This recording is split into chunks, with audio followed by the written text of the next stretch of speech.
Going the distance with local sports. This is the X Sports Network. When it's time to build a home, remodel, or add on, Hamby Builders is this area's experienced construction company. From site selections to floors, doors, windows, trim, tile, bathrooms, and kitchen, the Hamby Builders team can make your home the home of your dreams.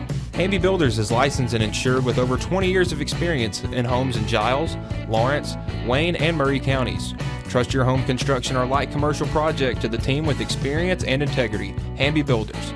Call 931-629-5264 or 931-629-9472 today.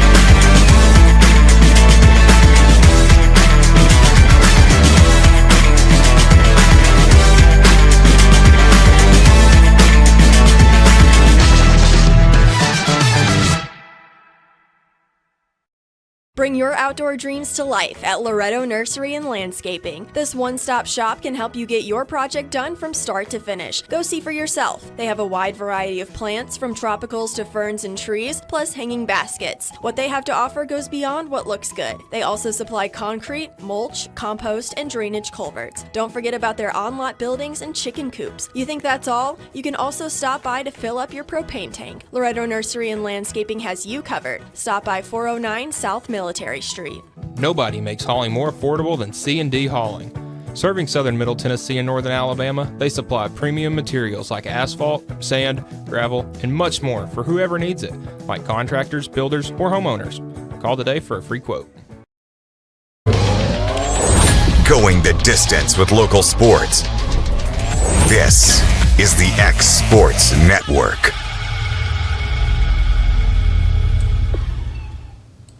And welcome everybody here to the Friday Night Likes week number 4 edition here as we get you ready for all the high school football going down in southern Middle Tennessee and northern Alabama. AJ Good here with Michael Marks. And Mike, we got another exciting slate of games coming up here in week number 4. Some teams trying to separate from the pack and some teams just trying to get into the pack.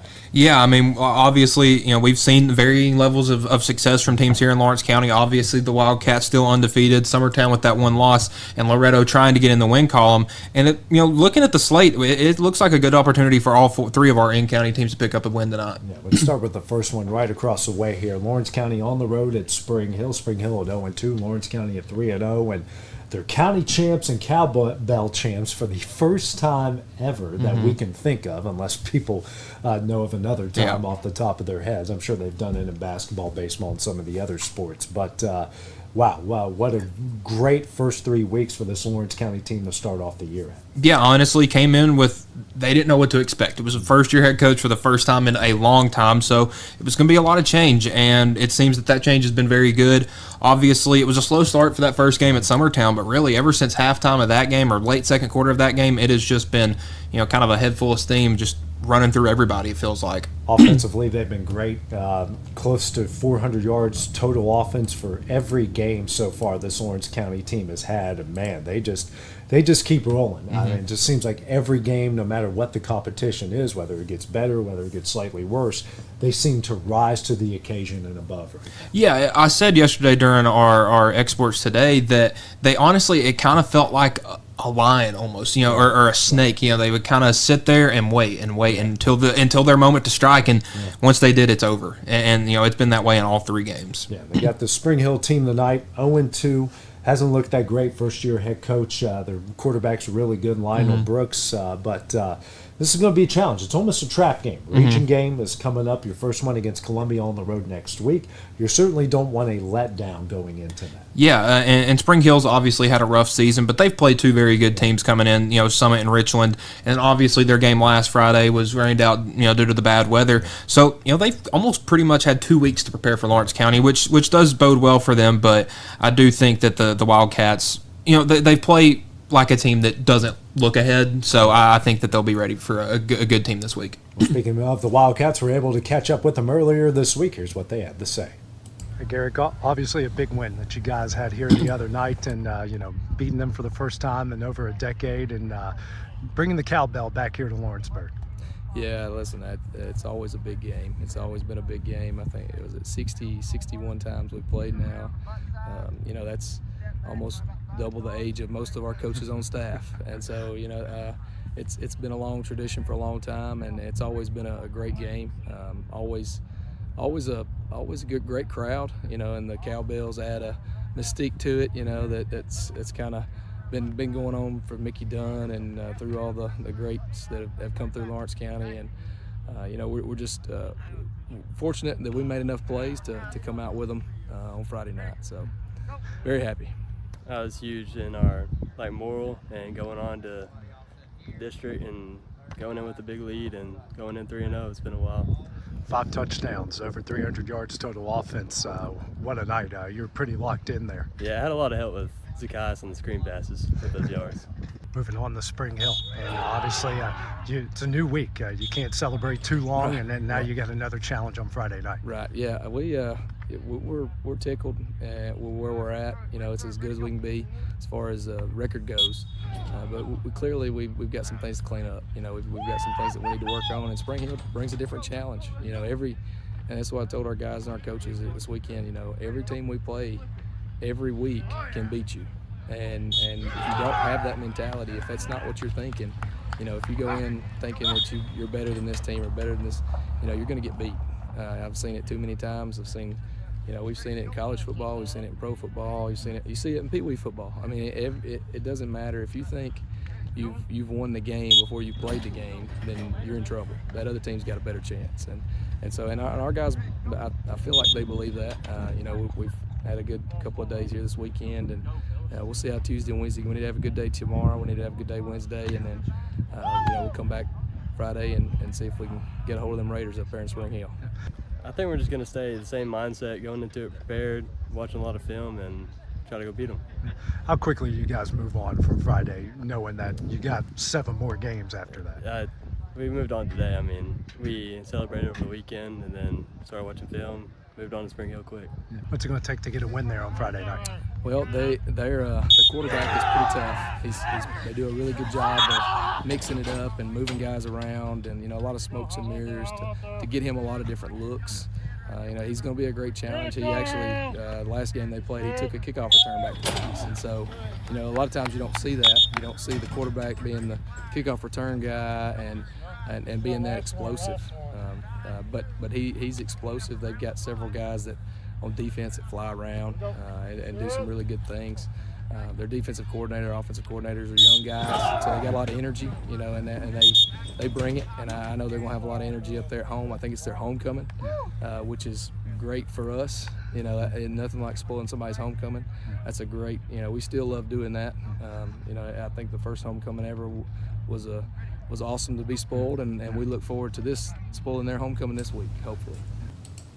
All right, Mike, keys to the game for the Wildcats tonight. Yeah, just play clean. Obviously, when sometimes when you go in playing a team that's 0 whatever in high school football, you can gets in your head a little bit, and you're like, oh, I'm going to try some things and not this, that, and the other. Wildcats just need to keep doing what they have been doing because it's worked so far, and just play mistake free, play penalty free, and they should be able to come home and with a good win leading into region play. Coming up next, Mike, we got a big region rivalry going down between Summertown and Mount Pleasant. Also, check in with Loretto as they search for win number 1 in 2025. That'll be when we return. Welcome to Mid-South Barn Dominiums. We realize there's a lot of options when it comes to finding a builder for your next home. Here at Mid-South, we understand that customer service, quality, and selections are very important. It's a very large time, money, and an emotional investment, and we're here to listen and care. We realize the kitchen's the most used and abused room in the house. Our cabinets are locally custom made from Sanderson Cabinets out of Lawrenceburg. They're real wood, poplar or maple, whether you paint or stain. All comes with slow close hardware and many pull-out different style options to choose from. State Line Garage Doors, owned and operated by Justin Gobble, is your trusted local expert in garage door services. Based in Lawrence County, Tennessee, State Line Garage Doors is built on over a decade of hands-on experience, providing reliable repairs, replacements, and installations for all types of garage doors, residential and commercial. They proudly serve our community and the surrounding areas. When you work with State Line Garage Doors, you're not just another job, you're part of our community. Their commitment to quality, transparency, and craftsmanship is at the heart of what they do, and they offer free estimates. State Line Garage Doors. Reach out to discover the difference a company with local roots can make for your home and business. Pat's Cafe and Catering has been proudly serving customers in Lawrenceburg since 1987. For 4 generations, our family-run cafe has served up delicious breakfast and lunch favorites, with friendly service and a welcoming atmosphere. We also offer full-service catering and can help to make your next party or event a success. For great food and friendly faces, visit us today at Pat's Cafe and Catering.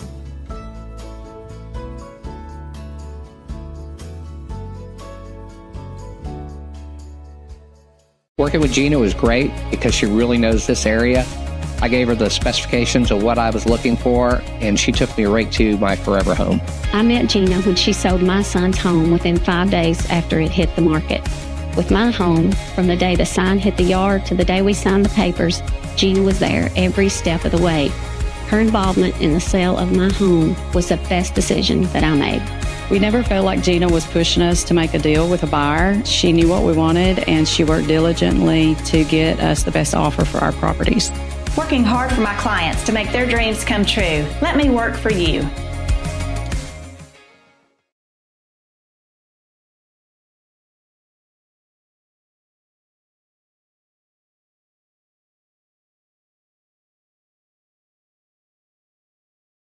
And welcome everybody back here to the Friday Night Lights, getting you ready for week number 4 of the high school football season in southern middle Tennessee and northern Alabama. AJ Good here with Michael Marks. Mike, we're going to go to a Class 2A, and we've got a really good one going down at the new ballpark of the Eagles. Summertown and Mount Pleasant meeting up for their first region game of the year. Yeah, this is a big one for Summertown. Obviously broke in their new stadium 2 weeks ago, and now third straight home game. And listen, they're 2-1. Those 2 wins have come at home. They've played really well in this new park. And bringing in a big rival, and especially them being in the region like Mount Pleasant, I think that just makes up for a great game tonight. Contrast to styles, Mike. You got a team full of talent, likes to spread the field, likes to use all their athletes, and Summertown, they're in for a fist fight. They're in for the long haul, and they want to slow the game down, limit your possessions, play great defense, and control the clock. Yes, it's like they say, styles makes fights, and we've got one here tonight. Yeah, Mount Pleasant, like you said, likes to get up and down the field, but that also leads to quick drives. What Summertown wants to do is milk as much clock as they can, and pretty much like you said, limit Mount Pleasant's possessions.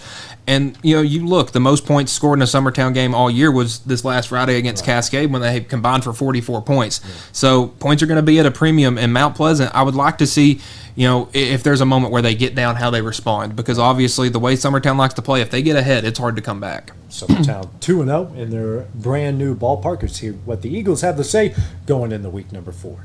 Good win here again against a really good team the other night. You guys are 2-0 in your own ballpark right now. It's a good stat, isn't it? I like that. I hadn't thought about it. Yeah, it's a good win. All wins are good, but Cascade was a good football team. That was a real challenge for our guys, and I told them this morning, man, that's a real good win for, first of all, believing and then overcoming adversity. We had some kids going out here and there, and the elements we had to wait through. So a good win for a lot of reasons. Yes, sir. Good team. Good practice for our region games coming up. Really good win. What's it been like here at this place? Having your own place. I think it's like your kids play pretty inspired here. I hope so. I mean, I feel like we want to play inspired everywhere, but it's convenient. My car's not as dusty. There's a lot of convenience to walk. It's been good. Atmosphere is great. Never played in a new stadium before. Lots of lots of fans, good atmosphere. Bringing home 2 wins is really special. Region play starts obviously here this Friday, and a really good opponent coming into your house again. Yeah, no doubt. Probably one of the most talented teams in 2A, and I saw they got beat the other night, but a very talented team, and they were last year, and they got us at our place. Had a chance to win that a couple of times and didn't, and yeah, good football team. We got a big challenge. I think Cascade was a good challenge. A lot of the same stuff, a lot of good skill guys, but I think we're ready.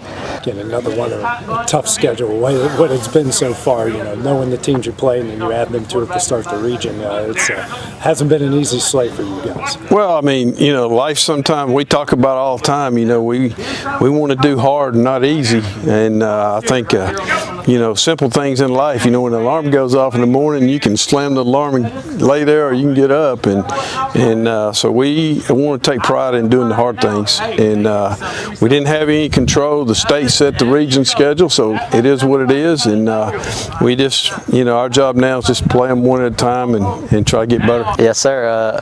Always good to get better. Playing bad teams doesn't do you no good, so a lot of close games. It's really good for the guys. Favorite question, what's it going to take to get a win here on Friday? Well, as you know, we got to outscore them. We're trying to figure out a way to do that, but the more we can limit them, that would help, and then we've got to play our game. I think everybody knows at this point what our game is, and it's run the ball, control the clock, and take some shots when we need to. Some people may say that's boring, but I think we're pretty efficient with our guys, and I know one thing, it's been fun the last couple of weeks, and everybody here's had fun, including these guys, so we're not shameful at all about playing our game, and that's what we got to do.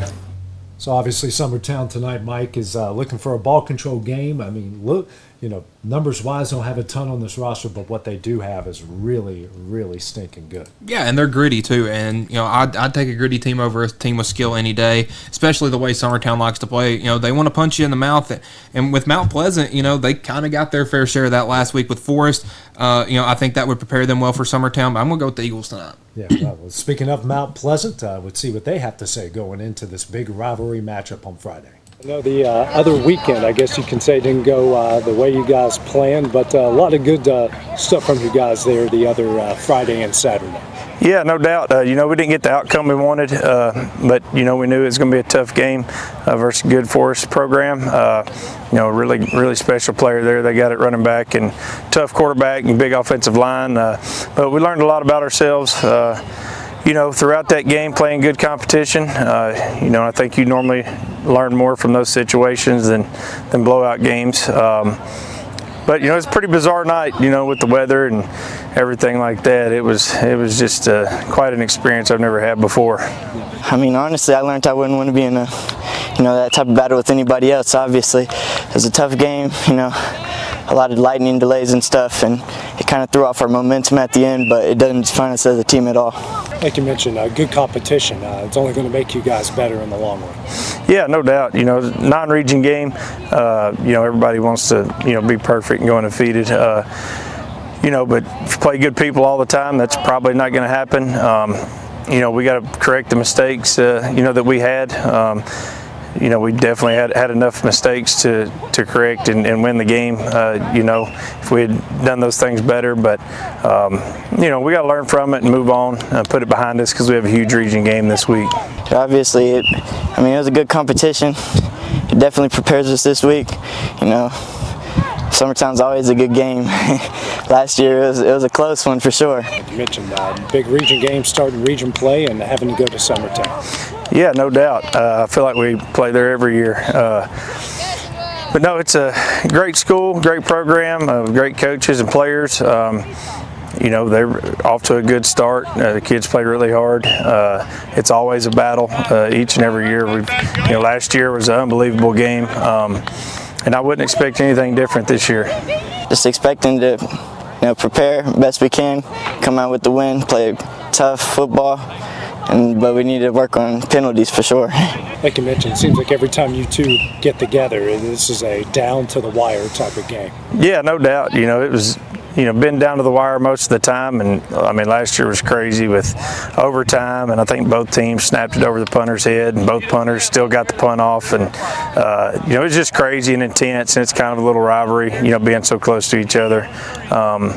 But it's a region game, so it counts more than the non-district games, and everybody wants to get off to a good start in region play. What are you going to see out of your team here on Friday night? Yeah, we got to respond. We got to limit our mistakes and stop shooting ourselves in the foot. We're going to have to play better against the run than we did last week, considering Summertown really does a good job of pounding the ball and running their option offense, keeping people confused. So, we got to line up, fit right, and play physical on defense. And, offensively, kind of the same thing. We got to control the line of scrimmage, and keep a good rhythm and pace on offense.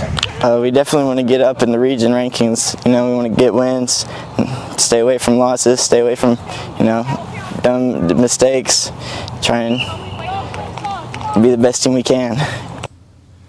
All right, Mike, you sort of touched on a little bit. What's it going to take for both sides to get a win here tonight? Well, Mount Pleasant gets stops. That's going to be pretty easy. If they can prevent Summertown from having these 4, 5, 6 minute offensive drives, then this is going to be in their control. But for Summertown, if they're able to sustain those drives and get a couple 3-and-outs from Mount Pleasant, I mean, that's going to be really hard for their offense to get in a groove. And for Summertown, if they can get those stops and keep those offensive drives long, I mean, the game's completely in their hands.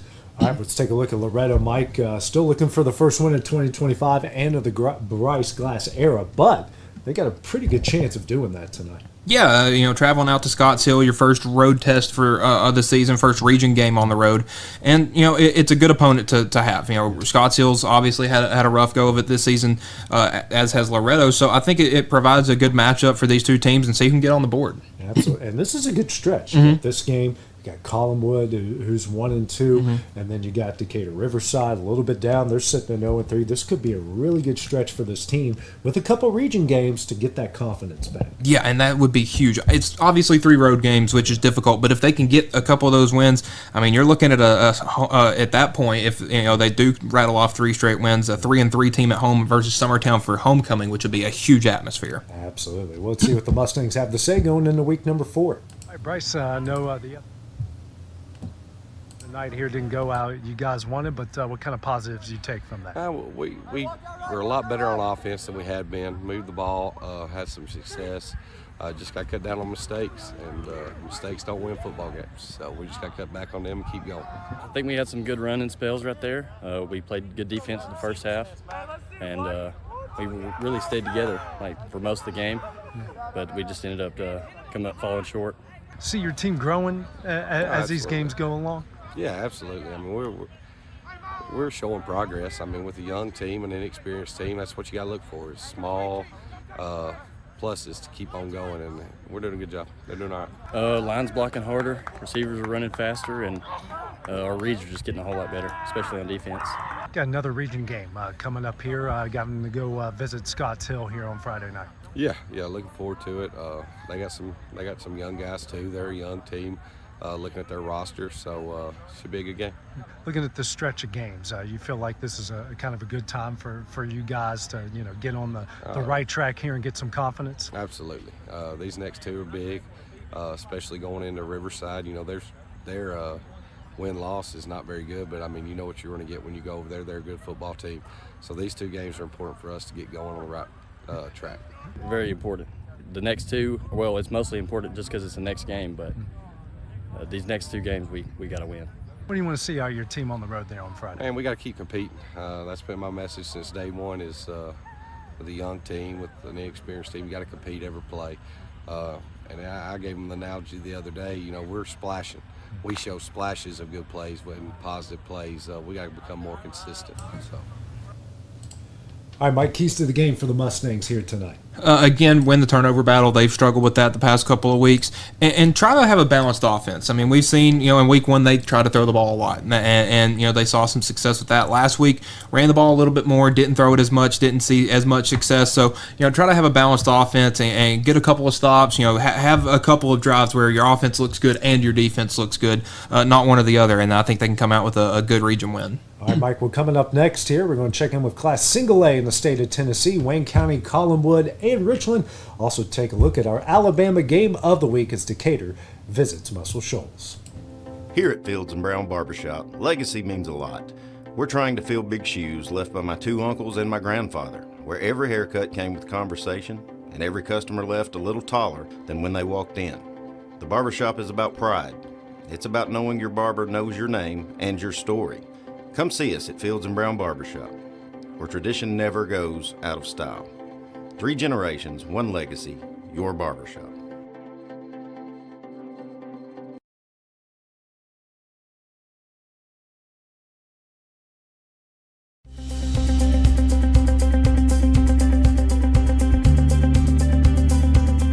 Arctic Air keeps your home or business comfortable.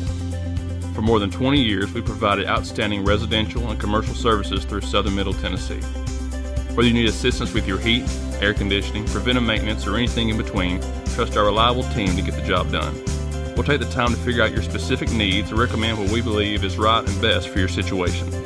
We've been using Arctic Air for over 15 years now. Their service is great, they're here when we need them, and their prices are competitive. They take the worry out of the heat and air so I don't have to. Arctic Air. When you need us, we'll be there.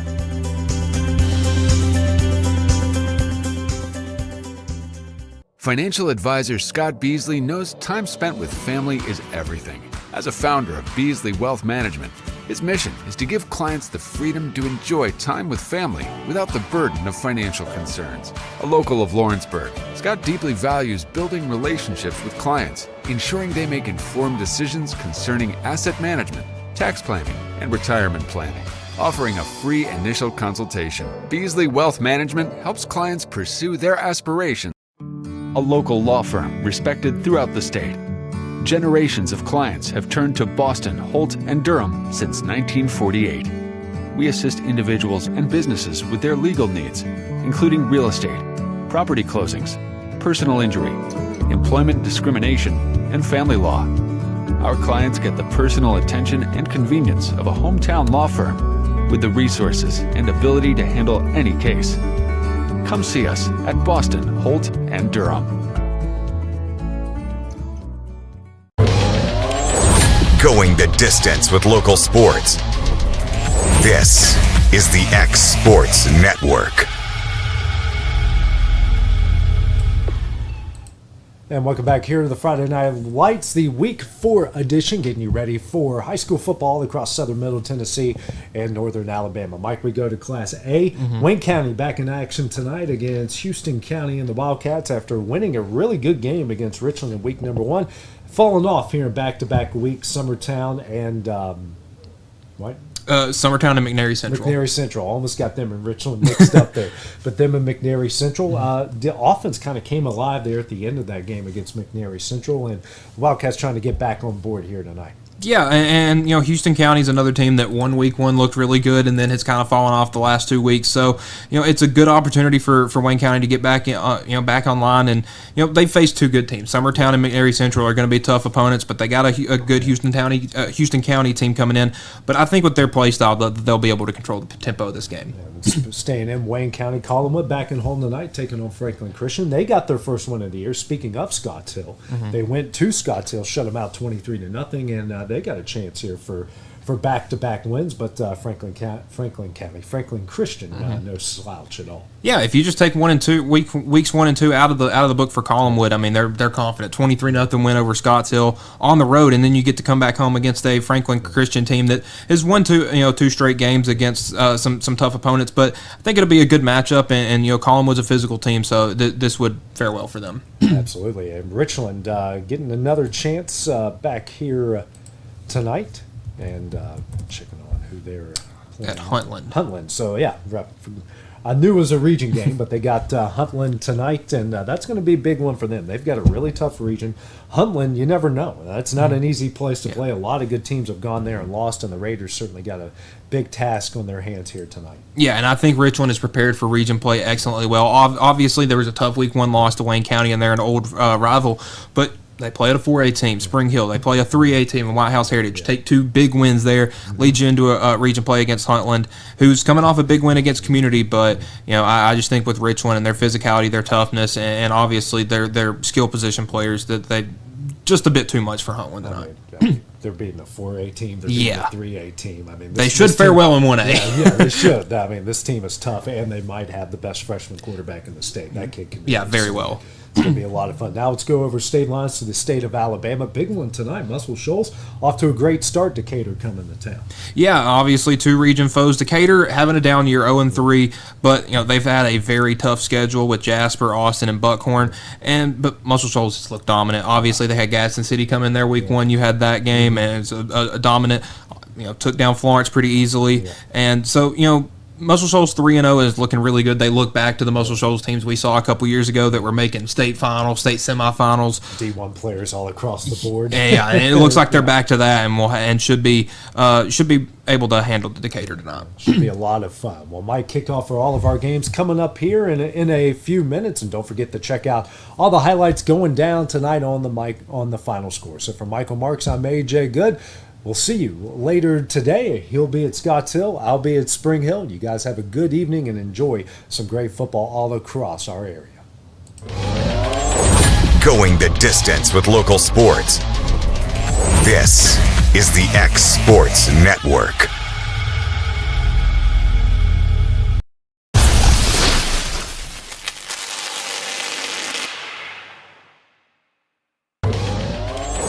Going the distance with local sports. This is the X Sports Network.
This is the X Sports Network.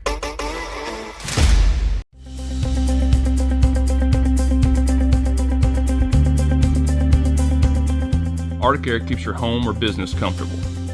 For more than 20 years, we provided outstanding residential and commercial services through southern Middle Tennessee.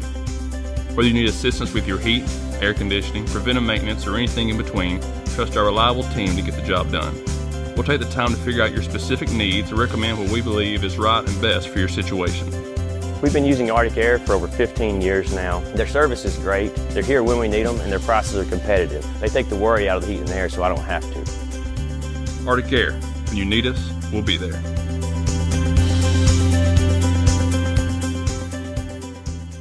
Volco Auto Supply in Lawrenceburg has a legacy of being a family-owned and operated company. Since 1927, our business has grown and evolved into today's one-stop source for all your automotive supplies. But in that time, one thing has stayed the same, and that's our commitment to our customers and their needs. At Volco Auto Supply, you'll find everything for your car, truck, or even fleet of vehicles, but with good old-fashioned customer service the way it needs to be. That's Volco Auto Supply, 416 Buffalo Road in Lawrenceburg. Visit VolcoAuto.com.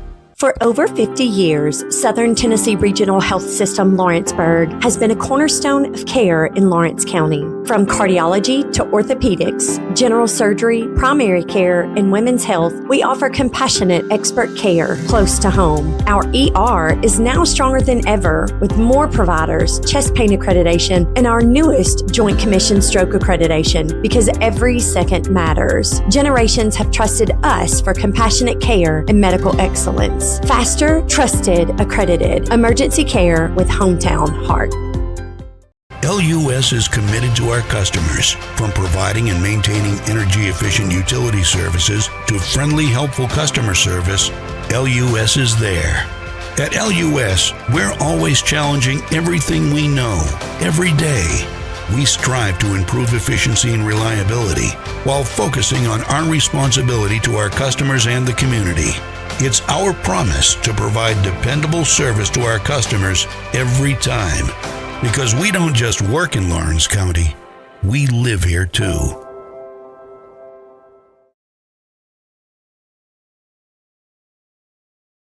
Since 1955, Evers Construction has been the company folks have trusted for residential and commercial construction projects. Today, Evers is still the leader in building and is just as committed to maintaining. From residential to commercial and industrial, Evers' team of experts stands ready to install, service, and repair all your HVAC and plumbing needs. Specializing in leak repair, maintenance, air duct cleaning and repair, air handler service, drain cleaning, gas line work, emergency unit repair, inspections, and more. Evers Construction offers a preventative maintenance package to keep your home or business cool in the summer and warm in the winter. Trained, trusted, reliable.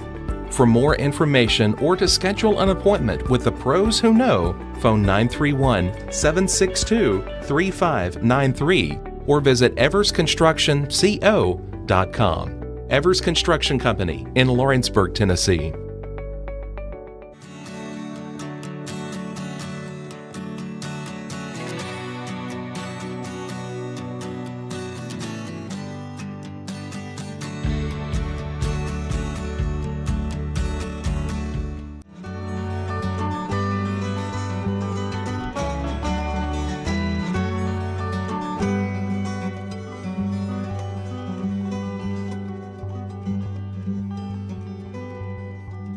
Comprehensive care with a compassionate touch. That will always be the guarantee at Encompass Healthcare in Etheridge, Tennessee. Whether you're looking for primary or urgent care, x-ray services, or weight loss treatments, the team at Encompass is equipped to serve your needs today. The doors are open Monday through Thursday from 8 to 5 and from 8 to noon on Fridays. Make an appointment with providers Kendra Brown, Tori Cox, or Ellie Brown today. That's Encompass Healthcare, located on Highway 43 North in Etheridge, next door to Chapman Tire.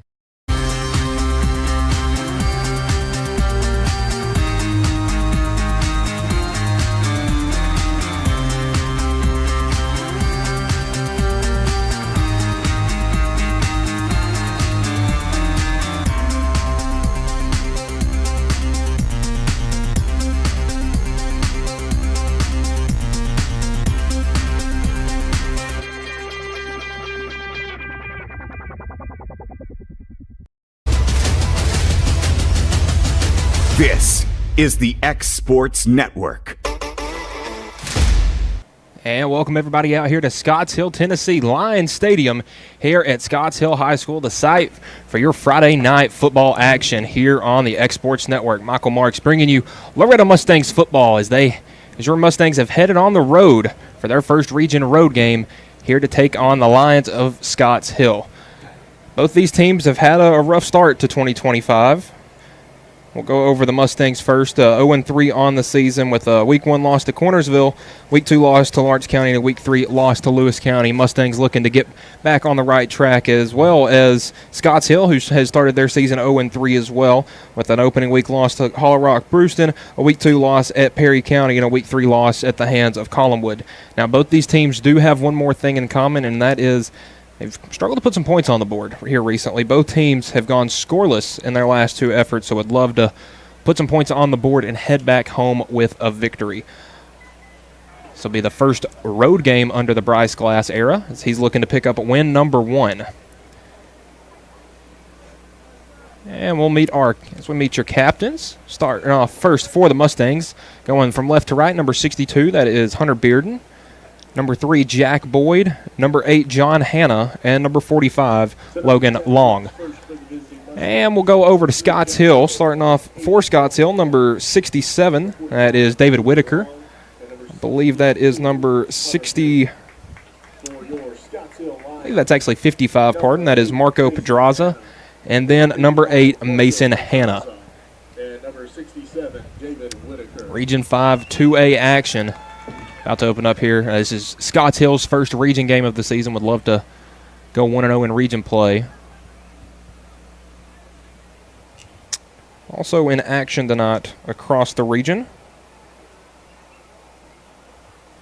we have got Lewis County. They are off this week. Loretto at Scotts Hill. We've got Adamsville at Decatur County, Riverside, and then Summertown and Mount Pleasant doing battle in Summertown. We'll have score updates from that one as they come. And the decision for the... All right, so the Mustangs have won the toss, and they have elected to defer their option to the second half. So the Lions will start with the football. So they look to go right to left. Loretto in their white tops with black pants and black helmets. Scotts Hill all black top to bottom with gold lettering.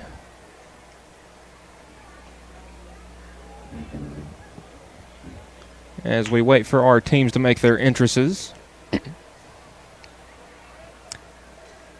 This is a very interesting football field because if you look behind the north end zone, it's a cow pasture. There are quite literally some cows standing there right now getting some football on a Friday night. Now, I can't think of anything that's more Tennessee than that. Small town Tennessee, that is. So the Mustangs will take the field and head over to their bench. Team still got a lot of confidence as Scotts Hill takes the field.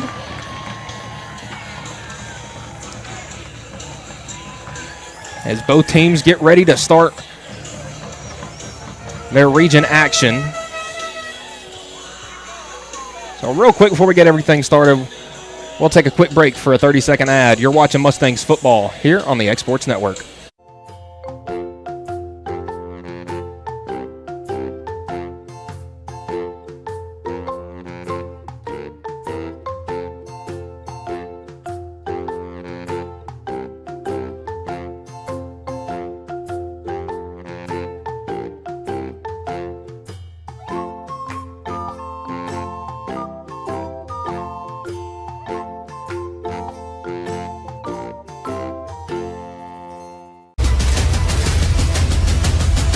This is the X Sports Network. And welcome back for the opening kickoff here at Scotts Hill between Loretto and Scotts Hill. The Mustangs won the toss and deferred their option in the second half, so the Mustangs will be kicking to get us started. And the Mustangs actually running a new kicker out there tonight. And that will be senior tailback and linebacker, number 2, Andrew Riley. Riley's been doing the punting duties for the Mustangs this season. And it looks like they're having him back there on the kickoff team.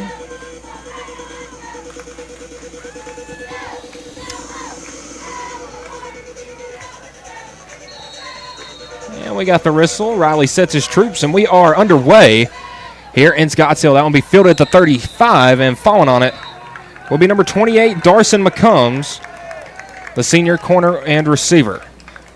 So Scotts Hill will take the field, a very young team. More than half of their roster made up of freshmen and sophomores. Pretty, honestly, kind of similar to Loretto, a bunch of young pieces.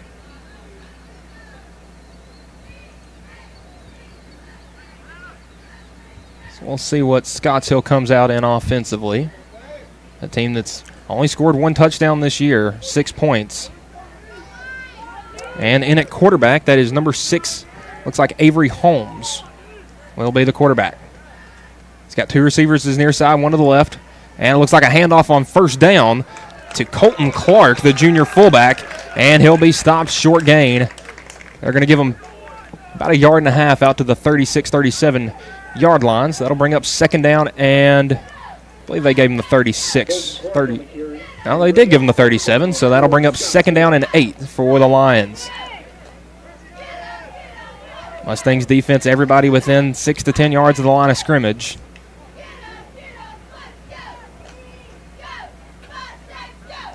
Scotts Hill trying that 3 yards on a cloud of dust play style.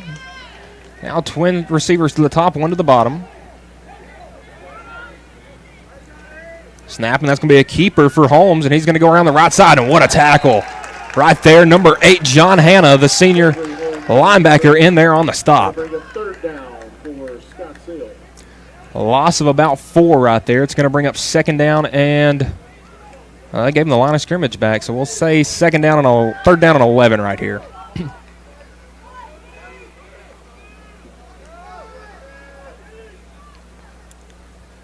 So this first offensive drive not going too well for the Lions, but the Mustangs defense doesn't have anything to complain about. It's going to be big for the Mustangs to get off the field on third down. Allowed Lewis County last week and take their opening drive almost 7 minutes off the clock. On a nearly 15-play drive. A handoff or play action on third down over the top, and that's going to be incomplete. A lot of contact, but no foul. As they were looking for Bentley Parker right there, the sophomore wideout. But good defense there by John Hanna to bat that one away, and that's going to bring up fourth down and long, and Scottsdale brings out the punt team. Back deep for the Mustangs at the 35. That is Dylan Thompson. Thompson was one of those Mustangs battling with some injuries during last week's game. Dylan Thompson to return for Loretto. So it's wide snap, and Parker, good end over end punt, and that'll drop and roll, and gets a Scotts Hill roll as it heads out of bounds towards the 30-yard line. So that's where the Mustangs will start as Ben Lyles leads this offense out here. So first down and 10 Loretto at the 32-yard line. An offense that's looking to get going this season. The Mustangs have had such a prolific offense for the better part of the last 3 or 4 years, and this season lost a lot of those players and trying to have to re-identify themselves. So Mustangs first and 10 at the 31. Looking back in that spread look, 2 receivers to the near side, 1 to the far side. Riley in the backfield with Lyles. And Lyles gets the snap handoff to Riley around the right side. He's got a big hole at the 35. And he's got some room to the 40 to 45 midfield. And he'll be chased out of bounds inside the 40-yard line. A good tackle there by Hayde West Britt, the freshman for Scotts Hill, but not before a big gain for Andrew Riley. Got him out at the 38-yard line. That'll be a gain of 30. And bring up first down and 10. Mustangs one play later, already in Lions territory.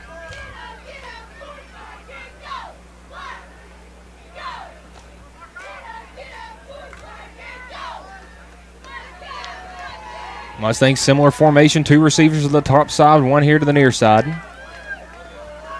Riley lined up behind Lyles. And Lyles gets the snap, handoff to Riley, and Lyles is going to keep it around the right side. He's got some room to the 35-30, 25-20, and spun around out of bounds inside the 20-yard line. A big run there from Lyles. This Mustangs offense looking confident quickly as they're already in the red zone. It'll be first down for Loretto. At the 19, a gain of 20. So already 49 yards on the ground for the Mustangs here on in the opening drive. Mustangs flip the formation from their previous play. Lyles gets a snap and a handoff to Riley. And Riley busting up the middle, and he's got a good gain. Will be close to a first down. We'll see if they give it to him. And they've got him at the 11. That's a gain of 8. That'll bring up second down and 2.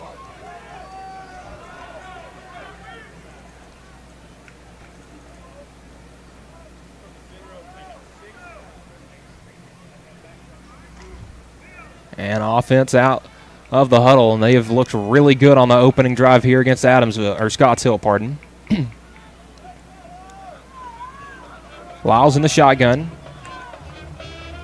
And we got a bunch of movement here. We'll see what the call is. We've got a false start on the Mustangs. So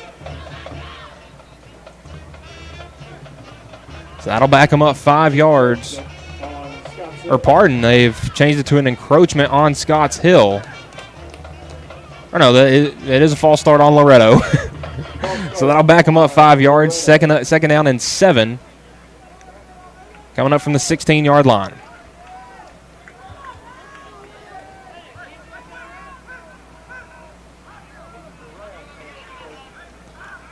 Lyles gets the snap, handoff to Brown, and Brown's going to run around the left side. Met by a couple of lines after a short gain. David Whitaker in there on the tackle for Scotts Hill. And now Brown down at the 11, so a gain of 5. So that's going to bring down 3rd down and 2.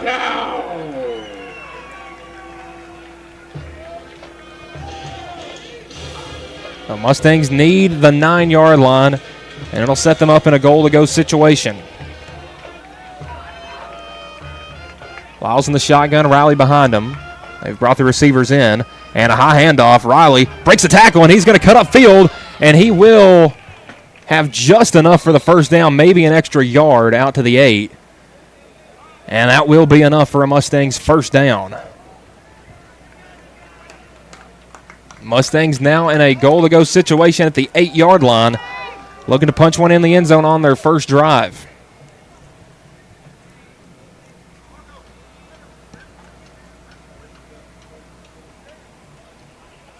So 1st and goal. Mustangs a pretty long open drive as they're going to hand off to Riley up the middle. Finds a hole to the right side and into the end zone for a touchdown. Loretto on the board only using run plays on drive number 1. And they've got a lead quickly 6-0. And it looks like the offense is staying out there. So Mustangs may be going for 2 here. And they do send Eli Chapman out there, and he'll return to the sidelines now. So it looks like the Mustangs will be going for it here on the far hash. Trying to get up an 8-0 lead. Lyles in the shotgun, 2 receivers to the near side. He's got Brown in the backfield. And now Lyles will roll out the pass, looking, has nothing. He might just scramble for it. Run into the corner, and he's in there. 2-point conversion good, and Mustangs up at 8-0. And we'll take a quick break here. You're watching Mustangs football on the Exports Network.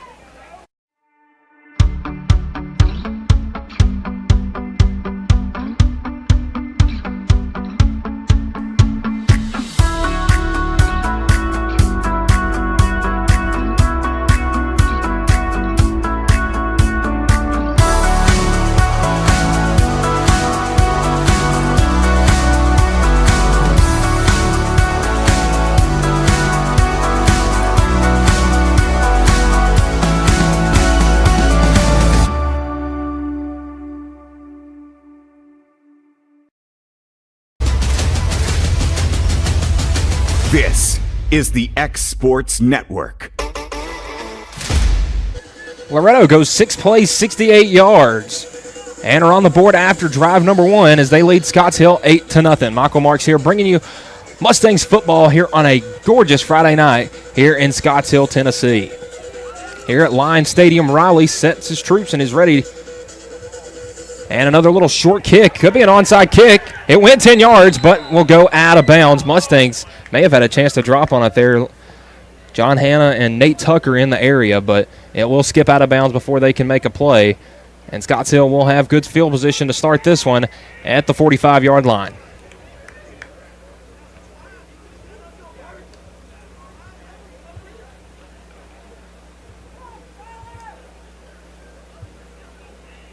No, they will actually start from where it went out of bounds. Usually a kick out of bounds will take you to the 35-yard line. They will set them up at the 43 right here, 1st and 10, Scotts Hill. Mustangs defense looking for another strong hold as they force the 3-and-out on Scotts Hill's first drive. Still in there at quarterback Holmes. And a handoff to the outside, and oh, what a tackle right there on the outside. That's Noah Burke, the junior outside linebacker for Loretto, making the big tackle there on Caden Bedwell, the freshman fullback for Scotts Hill. So a loss of yardage on the play will bring up 2nd down and we'll say 16.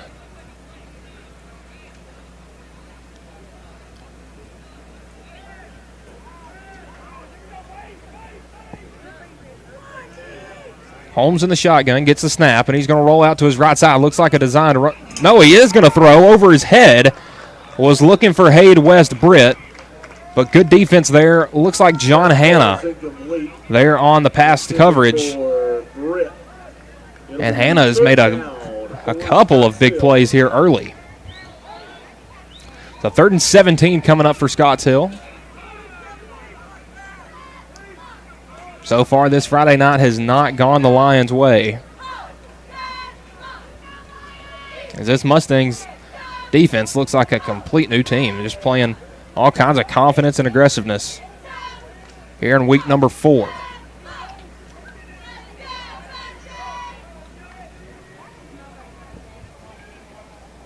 Under 7.5 minutes to go here in the first quarter.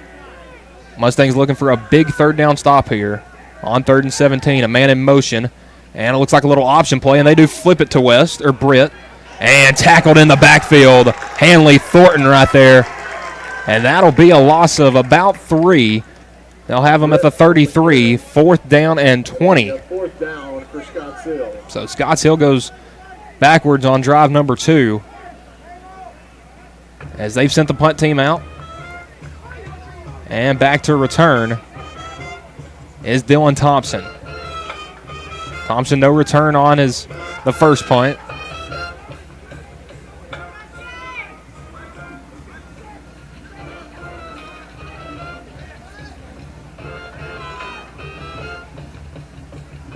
There's the snap and the punt from Parker. And Thompson will field at the 35, at the 40. He's got some blocks to the 45, midfield. And he'll be wrestled down by a handful of lines.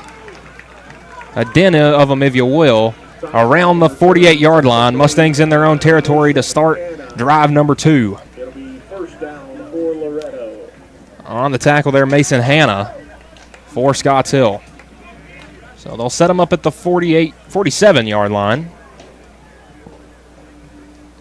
Mustangs went 68 yards on the ground in drive number 1 and have only attempted one pass play so far, and it ended up being a run.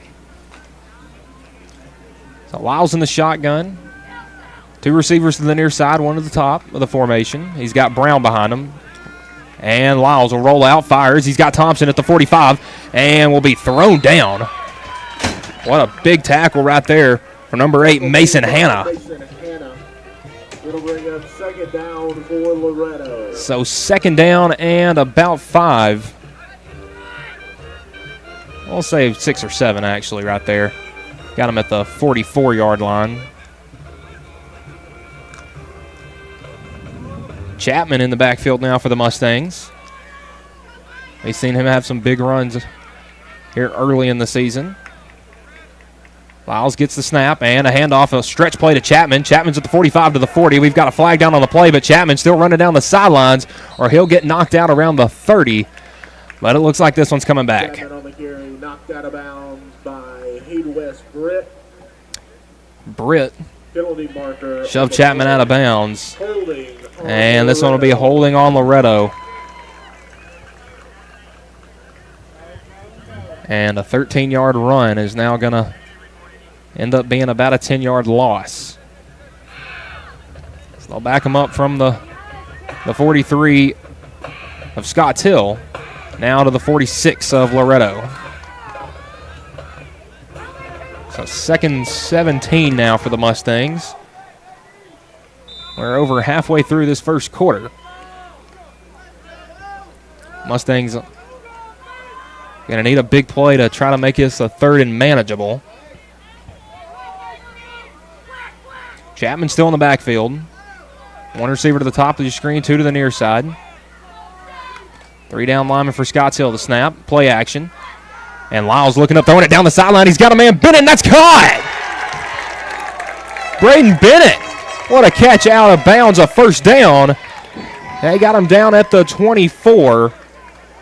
A big gainer right there from Bennett. A gain of about 30. Got him at the 24, pardon, so still enough for a 1st down.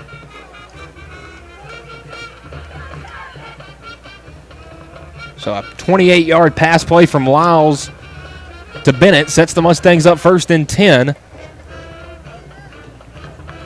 They dig in the Lions territory. Riley now in the backfield. Snap handoff to Riley as he's going to run around the right side. He's got some block. He's got a lead blocker out to the 15, to the 10, to the 5, into the end zone. Oh, pardon, this near side official has him stepping out. That looks like the 3 or 4 yard line right there. So that'll be first and goal for the Mustangs. A big run there from Riley. And the Mustangs knocking on the door again of the end zone.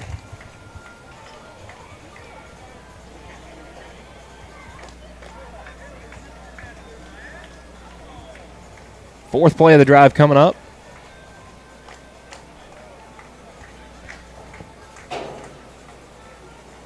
Brown now in the backfield behind Lyles, and he'll get the snap. And Brown around the left side, and he'll get into the end zone. Touchdown, Loretto. Brown with a short run gets the Mustangs in the end zone. Once again, it is 14-0. And it looks like the Mustangs leaving the offense out there once again to go for 2.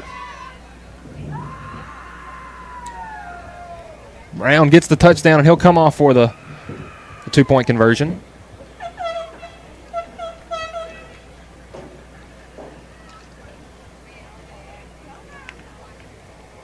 And both senior tailbacks, Brown and Riley, both a touchdown for the Mustangs. Now the 2-point try. Lyles gets the snap.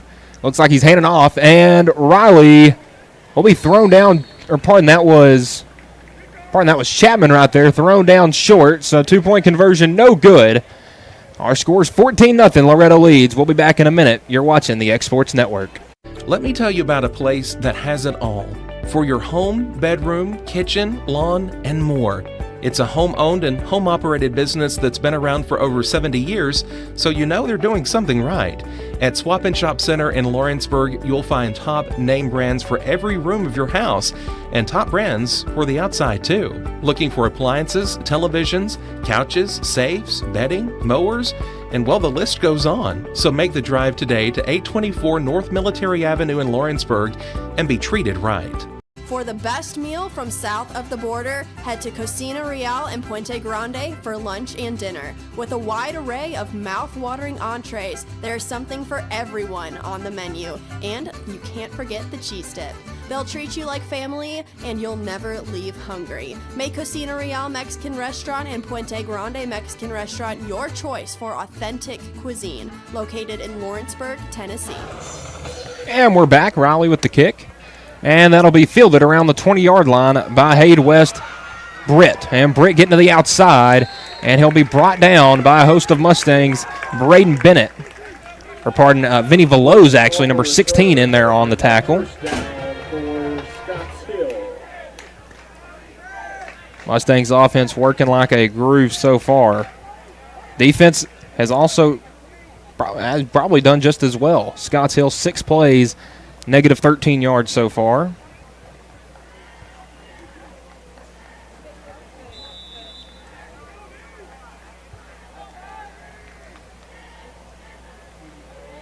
They went 3 plays and went backwards 10 yards last time and went backwards 3 yards the first time.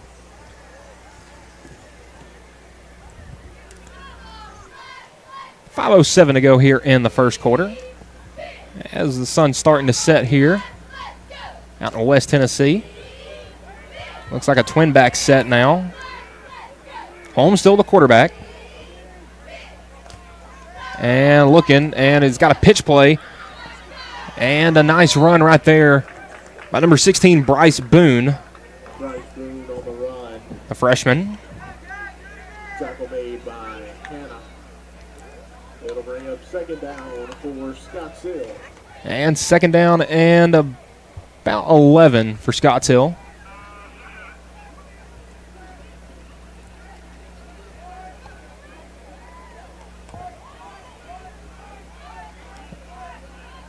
As Holmes gets the play and heads to the huddle. 2 young quarterbacks here. Holmes, a freshman. Lyles, a sophomore. Still that twin back set.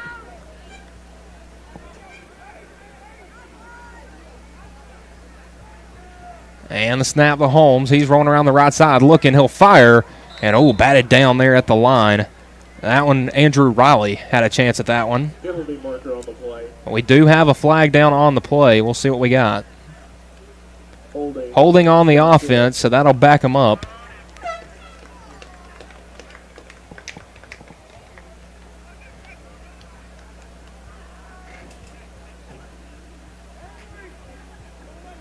And Mustangs declined that penalty, so it'll bring up 3rd down and 11.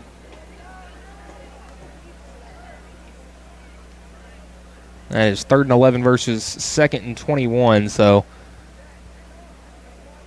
probably the right decision there by the Mustangs coaching staff.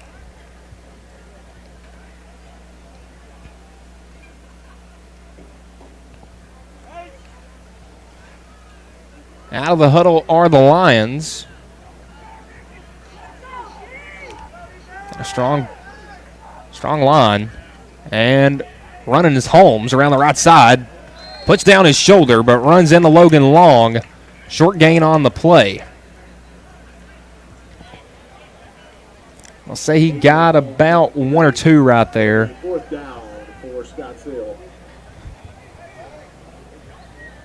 So once again, 3 and out for Scotts Hill.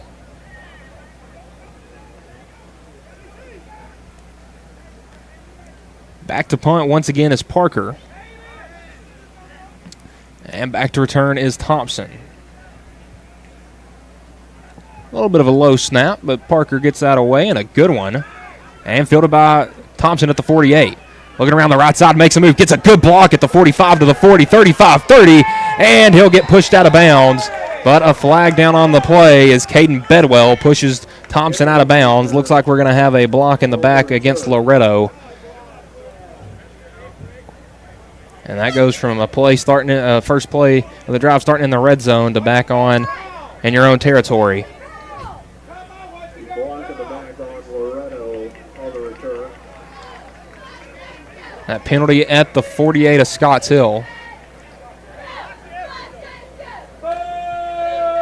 We'll see how far that backs Loretto up. So now Mustangs will start 1st and 10 at the 42-yard line. Offenses looks good. 6 plays, 68-yard touchdown. And 4 plays, 56 yards and a touchdown. The offense has been running the ball very well.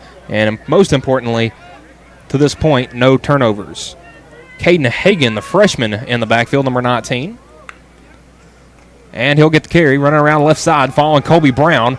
Cuts up at about the 45, and he'll be wrestled down at the 49-yard line. Give him the 48, we'll say gain of 6. Tackle made by Mason Hanna. It'll bring up 2nd down for Loretto. So 2nd down and 4. Mustangs need the Scotts Hill 48 for a 1st down. They are at their own 48. Hagan still in the backfield.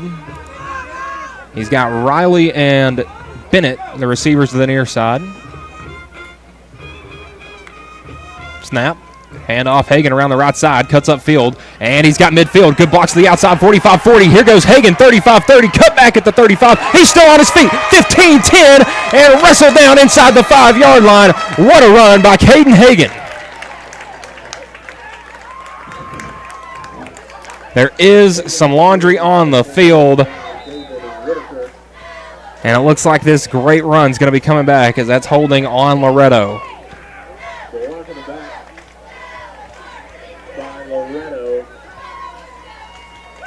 So a 47-yard run from Hagan is coming back.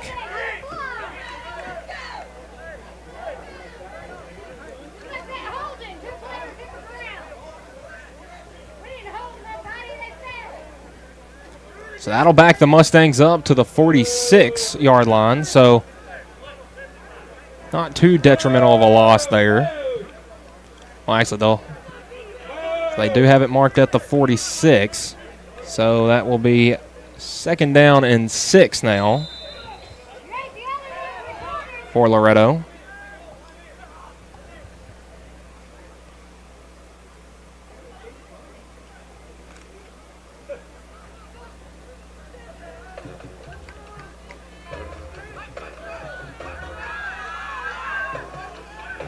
Lyles in the shotgun.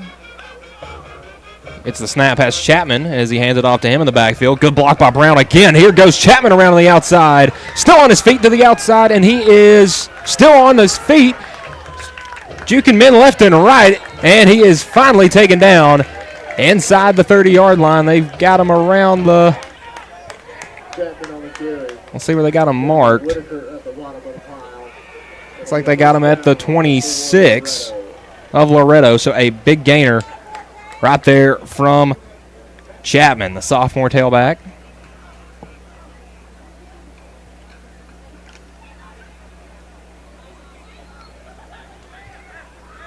So a 30-yard run there. That's the Mustangs up at the 20. Play action, Lyles got it. He's going to keep it. Cuts up the middle and is spun down around the 18-yard line. A short gainer there. Good tackle. Avery Holmes on the play. Along with Marco Pedraza. Pedraza, a sophomore lineman. Brings up 2nd and 7.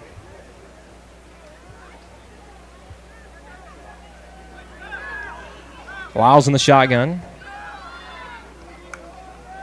Gets the snap. And a play fake. Right. No. Lyles has got it, and he is spun down around the 11. Now have him just shy of a first down. As we come to the close, under 60 seconds left here in the first quarter. 3rd and 1. Mustangs need the 10. They are at the 11.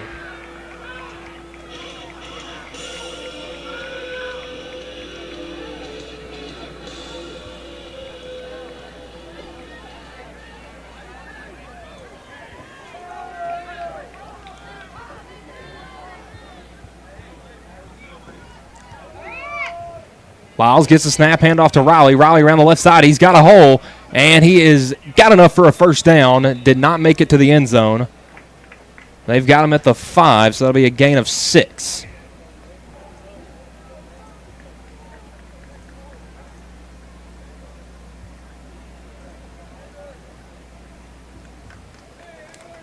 And that will do it for the first quarter. From Scotts Hill, it is Loretto 14, Scotts Hill nothing. And we'll be back in a minute. You're watching Mustangs football on the X Sports Network. State Line Garage Doors, owned and operated by Justin Gobble, is your trusted local expert in garage door services. Based in Lawrence County, Tennessee, State Line Garage Doors is built on over a decade of hands-on experience, providing reliable repairs, replacements, and installations for all types of garage doors, residential and commercial. They proudly serve our community and the surrounding areas. When you work with State Line Garage Doors, you're not just another job, you're part of our community. Their commitment to quality, transparency, and craftsmanship is at the heart of what they do, and they offer free estimates. State Line Garage Doors. Reach out to discover the difference a company with local roots can make for your home and business.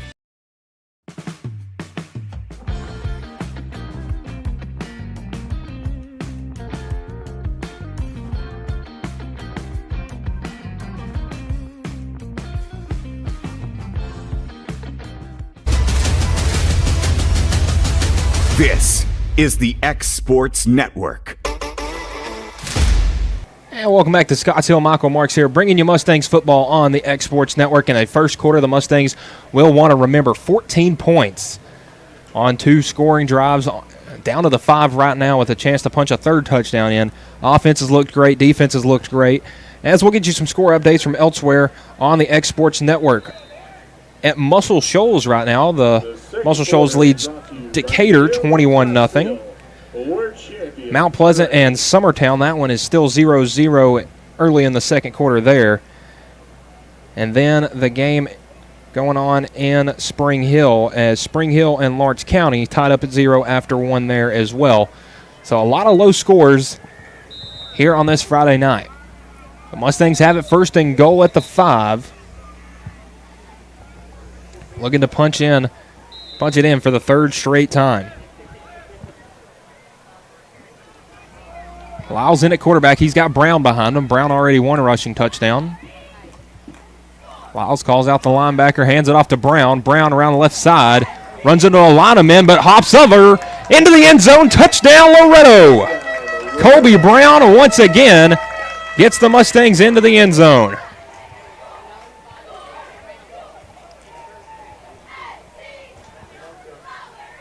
A 6-play, 58-yard drive has the Mustangs in the end zone once again. All 3 drives so far resulting in touchdowns. Riley with the touchdown carry on the first one. Brown the 2 cents, and the Mustangs do leave the offense out there for another 2-point conversion. They're 1 for 2 on those.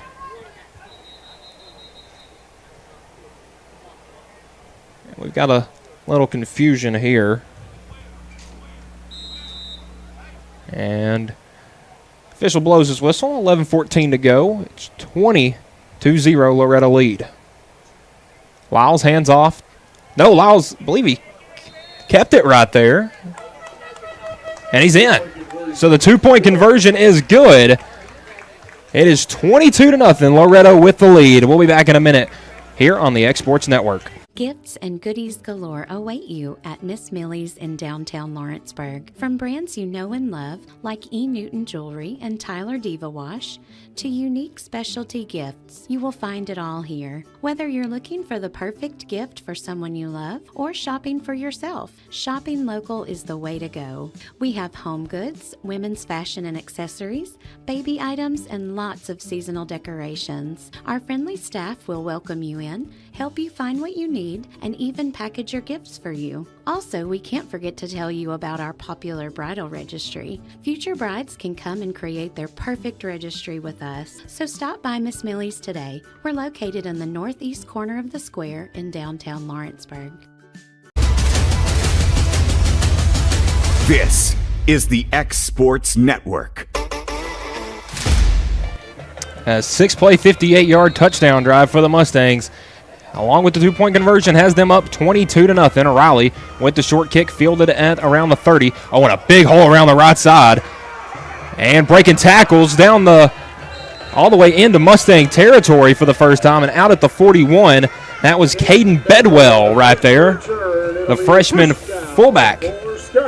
With a good return, has Scotts Hill in their own territory, in Loretto territory, for the first time tonight. So far through 3 drives for each team, Mustangs 182 yards of offense, Scotts Hill minus 12. They did get a yard back on that last drive. They're looking to do a little bit more than that here. Holmes trots out to his huddle.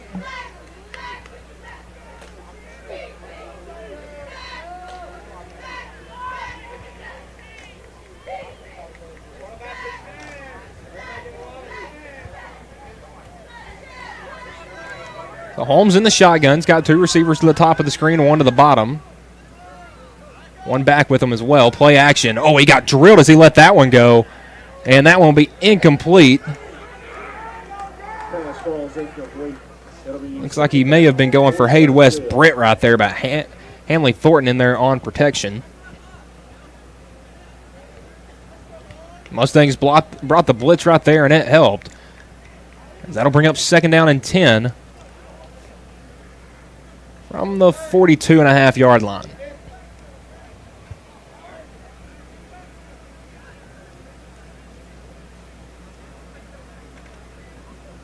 Crystal clear skies tonight after a storm field last week. Loretto was lucky they didn't have to play in any rain. Summertown and Lawrence County's games were moved back. 2 backs, and they'll give it to one up the middle. Short gain, they'll give him the 39. A gain of 2 right there, and that's Colton Clark.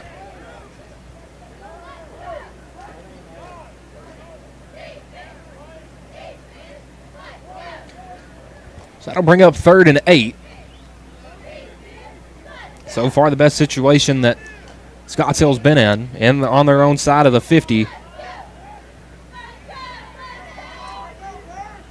And the 3rd and medium. But almost assume it has to be a pass play here. We haven't seen them Only about 2 or 3 pass attempts so far, and each have fallen incomplete. I believe we've actually just seen one on each drive. So split back set. Snap. And play fake. Keeping it to the quarterback, Holmes. And he'll get around to about the 36, 37-yard line. Another gain of 2. But that'll bring up 4th down. Mustangs defense fired up about another stop. We'll see what the Lions want to do here with 10:30 to go in the second quarter. Holmes leading the offense back out there.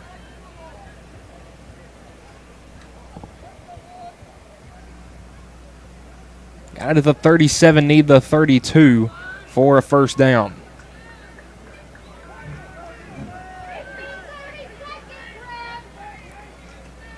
And the snap. Play fake. Here comes pressure. That one's fired over the middle and incomplete. He was looking for his tight end on the play, Parker. And they're on the pressure, Henry Chambliss. And that'll be 4 and out for Scotts Hill. Mustangs offense will take over at the 37. Actually, some of their worst starting field position of the night. So 4 plays, 5 yards, and nothing to show for it on drive number 4 from Scotts Hill.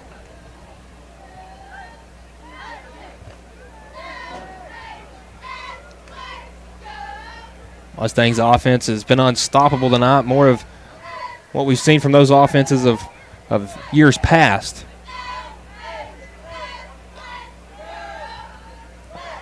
Those teams with the Carter Daniels and the Clint Seymours and the Corbin Reynolds and the Jack Welches. Play fake, and actually, no, they will hand it off to. That's Hagan with the run right there. Gets across midfield. Out to the 47. That will be enough for a first down. That'll be first down for Loretto. 16 yards on the carry there.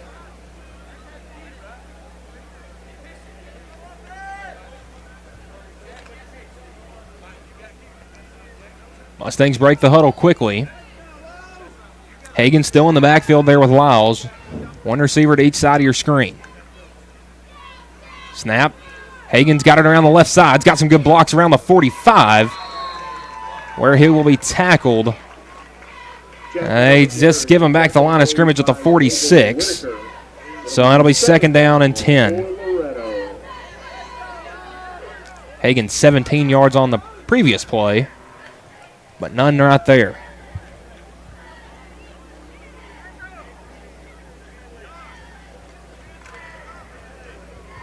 Mustangs second and long here from the 46-yard line. Already back in Scotts Hill territory. Lyles in the shotgun. Play fake. Fires across the middle. Scott Thompson at the 40. Breaks out to the 35 to the 30. And he'll be down at the 28. A big gainer right there. That'll be a gain of 18. And enough for a Loretto first down.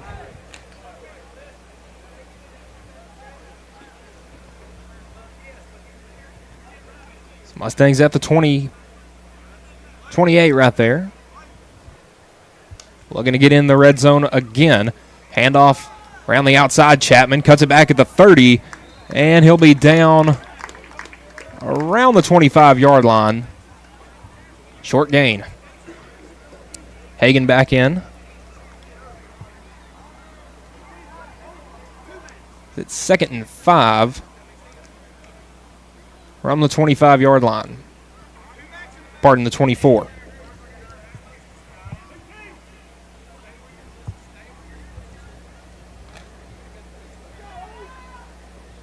So Mustangs need the 19 for the first. Under 8 to play here in the second quarter.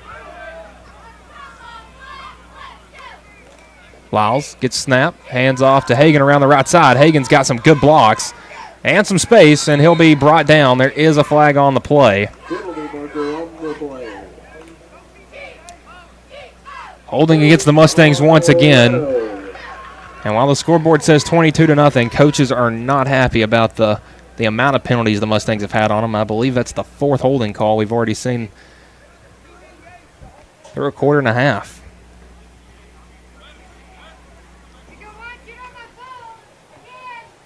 So that'll back Loretto up to the, got the ball spotted at the 32, pardon.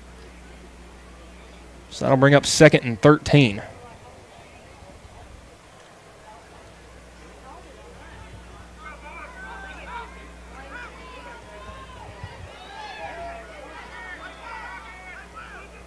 Lyles in the shotgun, gets the snap. And play fake, play action, looking over the middle. He's got Bennett, bobbles it, and he catches it, brought down by a couple lines. That's a big gainer. That's enough for a first down as well. As Bennett got Loretto all the way down to about the, we'll say the 15. So a gain of 17 on the play.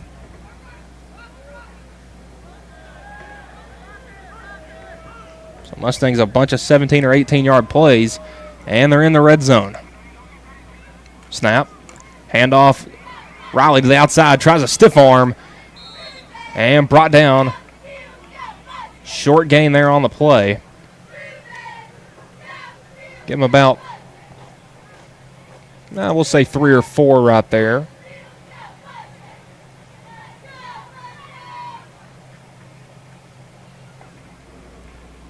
Second down and long for the Mustangs.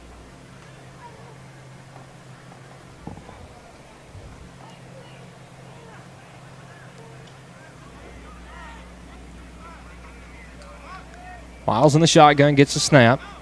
Handoff again to the left side. Riley cutting and he's still on his feet into the end zone. Andrew Riley from 12 yards out puts the Mustangs on the board once again. It is now 28-0.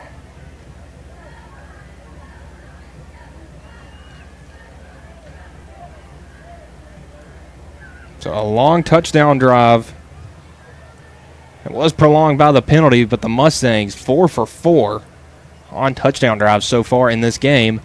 Looks like they'll go for 2 once again.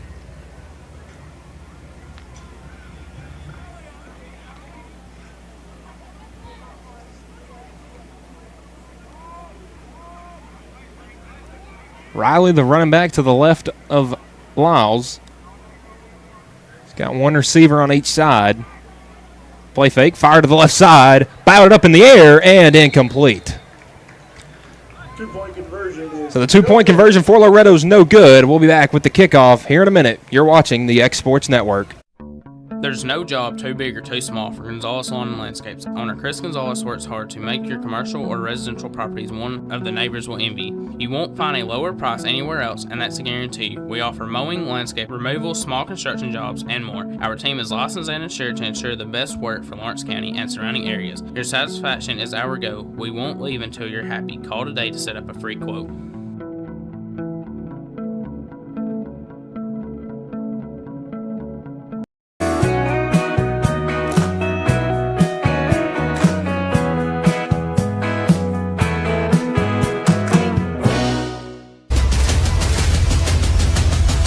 This is the X Sports Network. Henry Chambliss back out to kick now. Looks like they'll give Riley a breather after the touchdown run right there. A good one at that. And a good kick from Chambliss will back Scotts Hill all the way back up near the 5. And a good return getting to the outside. And what a stick right there from Henry Chambliss, the kicker, going down and making the play. Or pardon, no, that was John Hanna, number 8. Pardon. But a big hit right there on the return either way. Scotts Hill will take over deep in their own territory. It'll be 1st and 10 at the 16. Their worst starting field position of the day. They did have their most successful offensive drive last time. Moved the ball a little bit. Still in the negative category in that case. So Holmes in the backfield. Gets the snap. Hand off to, that was Bedwell around the left side. Breaks a couple tackles and is fighting, but he'll be shoved down by a host of Mustangs. Hawkins Brown, one of the many in there. Bedwell on the carry. It'll bring up second down for Scottsdale. So they'll give them one out to the 17. So that'll be 2nd and 9.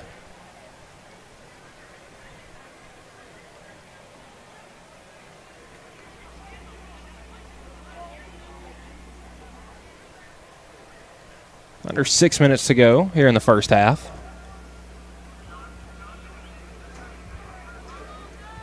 Scottsdale still with the twin back set.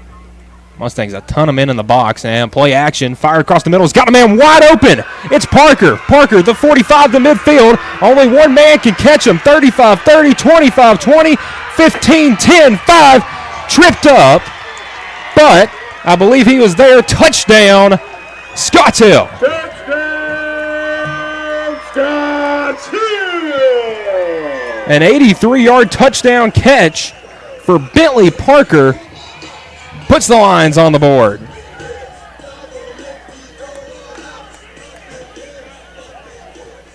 Mustangs sold out for the run there on second down. And a little play fake there from Holmes. Finds Parker wide open across the middle. And he did the rest on the ground. 83 yards later, it's 28-6. So 2 plays, 83 yards, and a touchdown here for Scotts Hill. We'll see what they elect to do right here.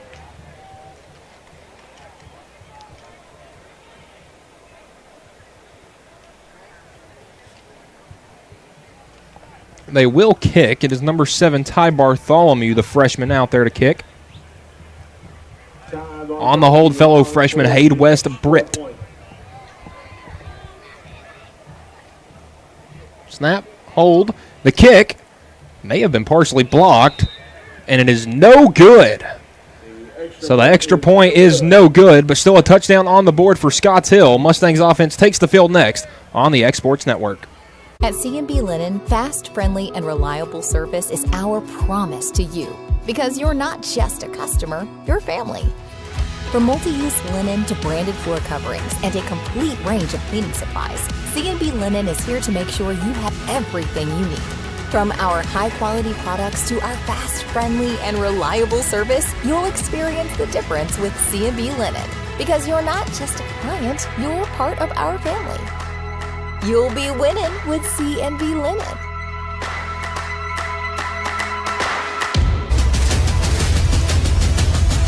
This is the X Sports Network.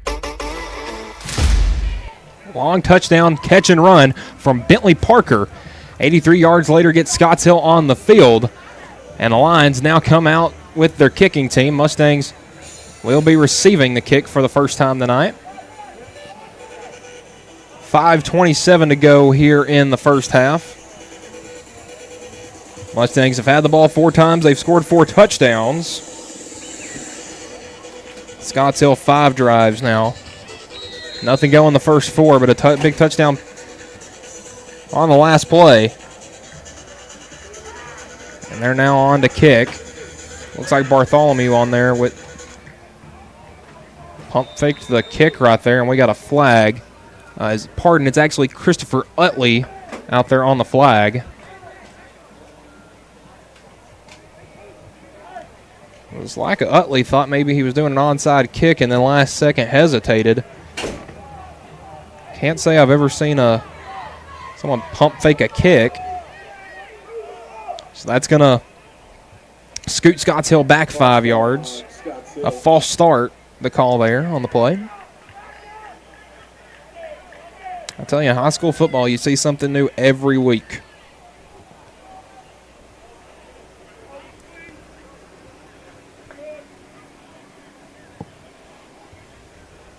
One man deep for the Mustangs.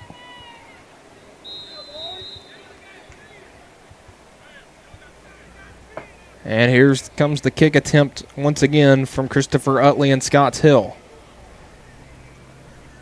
Ty Bartholomew coming on the field. So they have 11 guys now. And a short kick here from Utley. It will be fielded around the 35 by Bennett. Bennett running around the right side. He's got a hole up the middle. There goes Braden Bennett. Taken down, tripped up on the line side of the field, the 44. A good return. Sets up the Mustangs in good field position. It'll be first down for Loretto. So a good play right there from Bennett, the junior kick return specialist. Spent some time at wide receiver tonight. Has some catches. But the Mustangs doing all their work mostly on the ground. Really a quartet of guys. You've had Brown, Riley. We've seen Eli Chapman back there. We've seen Caden Hagan running it. We've seen Ben Lyles running it. The Mustangs really spreading the wealth around tonight in the backfield.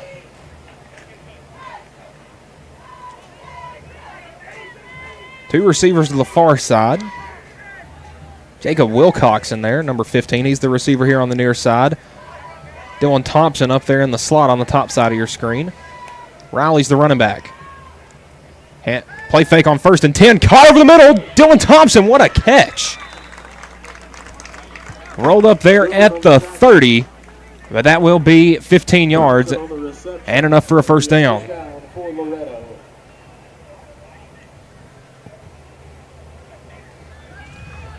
So the 15-yard catch from Thompson has the Mustangs set up at the 29.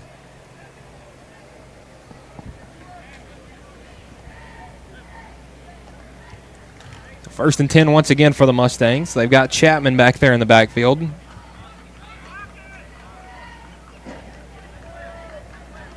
Chapman, a sophomore. Lyles gets the snap. Handoff up the middle. Chapman runs right up the middle, gets a couple yards, and is taken down there. That looks like David Whitaker, number 67, there on the stop. Ball moves to the 26. A gain of 3. That'll bring up 2nd down and 7.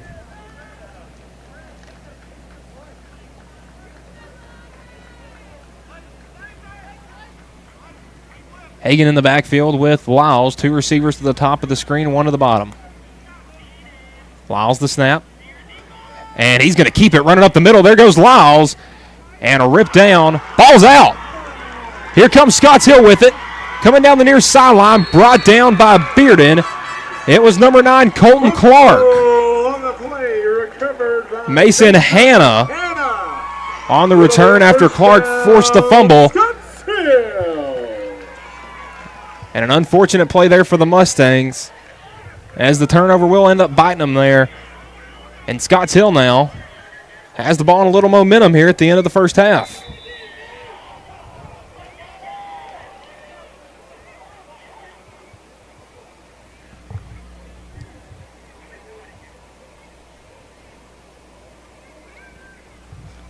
So Scotts Hill comes out. Mustangs play was 3 plays, ended in a fumble.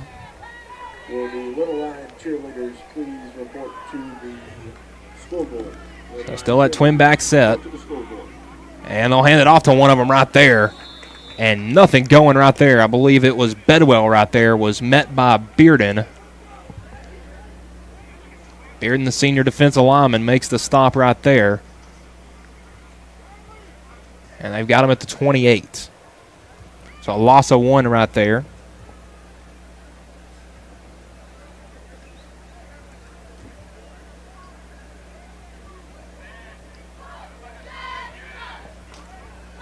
Second down coming up for Scotts Hill. It'll be 2nd and 11.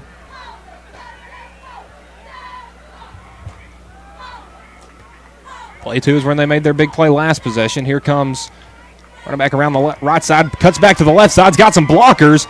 And a first down out across the 40-yard line, where he'll be brought down. Dylan Thompson and John Hanna, along with Hanley Thornton in there on the tackle. Out to the 41, a gain of 12.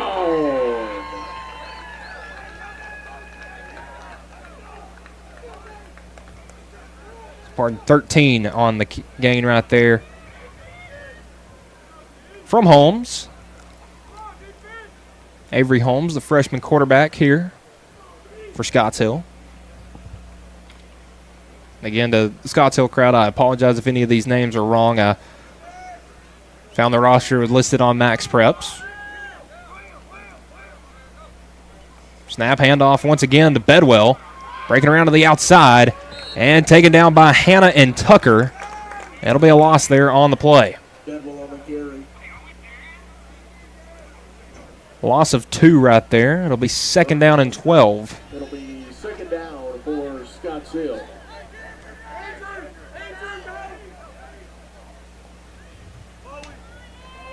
So to start the drive, they go backwards. Then they get a 13-yard gain for a first down, and then they go backwards again on first down. At the 39, they need the other 49 for a first down. Snap. And a little screen to the outside. Broken tackle. And he stepped out of bounds. They got him at the 42. That'll be a gain of 3. Timeout Loretto. 1:26 to go here in the first half. We'll take that break with them. You're watching the X Sports Network.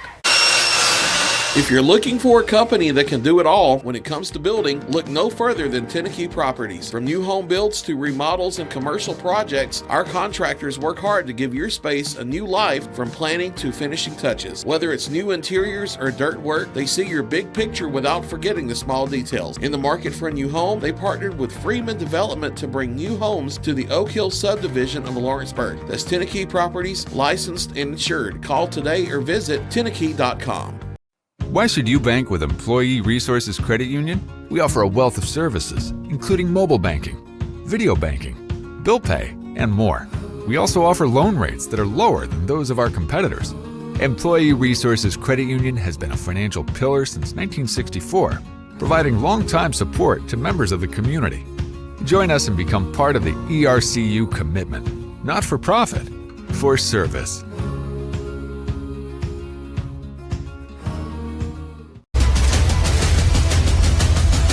This is the X Sports Network.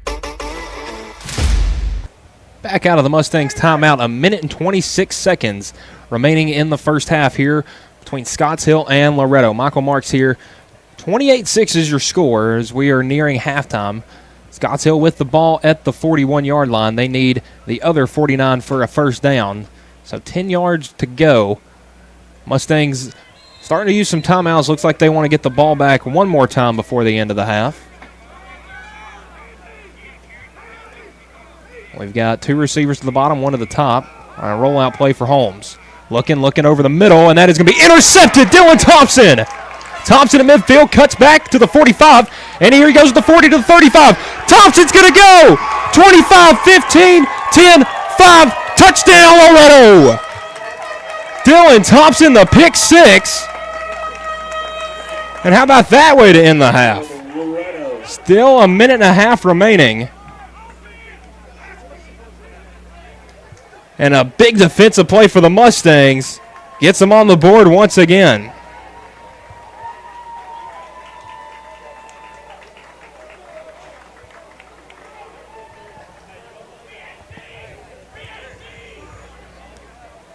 Thompson took it nearly 60 yards back to the house after a group of elusive moves. And the Mustangs will send the extra point team out there. But first, they'll take a timeout. So we'll take that quick break with them. You're watching Loretto football on the X Sports Network. Financial advisor Scott Beasley knows time spent with family is everything. As a founder of Beasley Wealth Management, his mission is to give clients the freedom to enjoy time with family without the burden of financial concerns. A local of Lawrenceburg, Scott deeply values building relationships with clients, ensuring they make informed decisions concerning asset management, tax planning, and retirement planning. Offering a free initial consultation, Beasley Wealth Management helps clients pursue their aspirations with confidence. Here at Fields and Brown Barbershop, legacy means a lot. We're trying to fill big shoes left by my 2 uncles and my grandfather, where every haircut came with conversation and every customer left a little taller than when they walked in. The barbershop is about pride. It's about knowing your barber knows your name and your story. Come see us at Fields & Brown Barbershop, where tradition never goes out of style. 3 generations, 1 legacy. And we're back after the pick 6. The kick no good there from Chambliss. And we'll keep it here while the team switch for kickoffs. Dylan Thompson, the hero on that drive. As Scotts Hill went 5 plays, 12 yards. And then Thompson there, the pick 6, to take it all the way back. And a 34-6 lead for the Mustangs. The extra point, again, was no good there from Chambliss. And we'll do a little score update, how we got here. Loretto first offensive possession went 6 plays, 68 yards, a touchdown. Got a stop. Went 4 plays, 56 yards, a touchdown. Another stop, 6 plays, 58 yards. And another 6 play, 68-yard drive. And then their most recent offensive drive was a 3-play, 18-yard drive that ended in a fumble. But then the Mustangs get the turnover right back, even up the turnover battle, and put a touchdown on the board.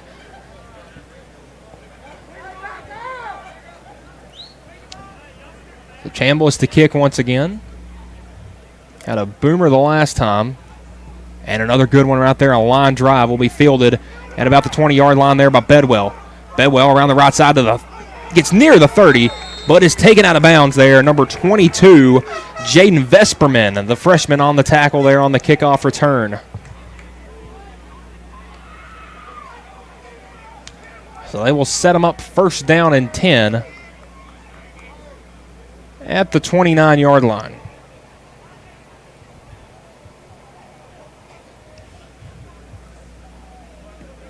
Seems Loretto did some little in-game adjustments. That was on the pick 6 there. That was the same play that they scored the 83-yard touchdown on, and Dylan Thompson was there waiting this time. So he'll hop off the field for a moment, get a breather, a well-deserved breather at that. Senior having a big game tonight on both ends. Actually, all 3 if you count special teams. Holmes will keep it in a pitch right there on a big hit. And Britt will be taken down in the backfield. A loss of 1 on the play. They'll bring up second down for Scotts Hill. Timeout taken by Scotts. Lions will take a timeout. We'll take that with them. You're watching Loretto football here on the X Sports Network. Working with Gina was great because she really knows this area. I gave her the specifications of what I was looking for, and she took me right to my forever home. I met Gina when she sold my son's home within 5 days after it hit the market. With my home, from the day the sign hit the yard to the day we signed the papers, Gina was there every step of the way. Her involvement in the sale of my home was the best decision that I made. We never felt like Gina was pushing us to make a deal with a buyer. She knew what we wanted, and she worked diligently to get us the best offer for our properties.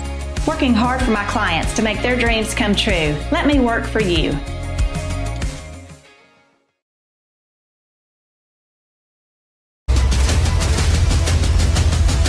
This is the X Sports Network.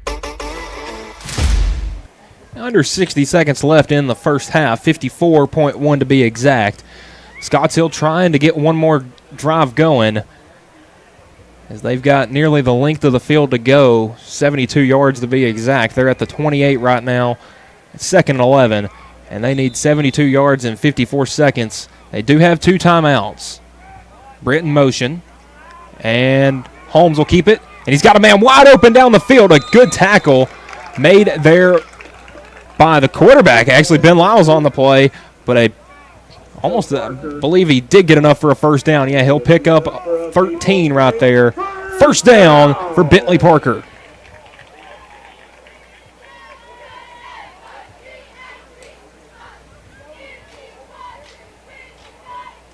So out to the 41. The clock stopped enough to move the ball, but it is moving. We're under 30 seconds left in the first half. Scotts Hill's going to have to move quick. Flores gets a snap, handoff, no play fake. Going across the middle, got him again. Oh, and he dropped it. Bentley Parker may have had another touchdown right there, but it was dropped. It does stop the clock at 19 seconds and brings up second down and 10.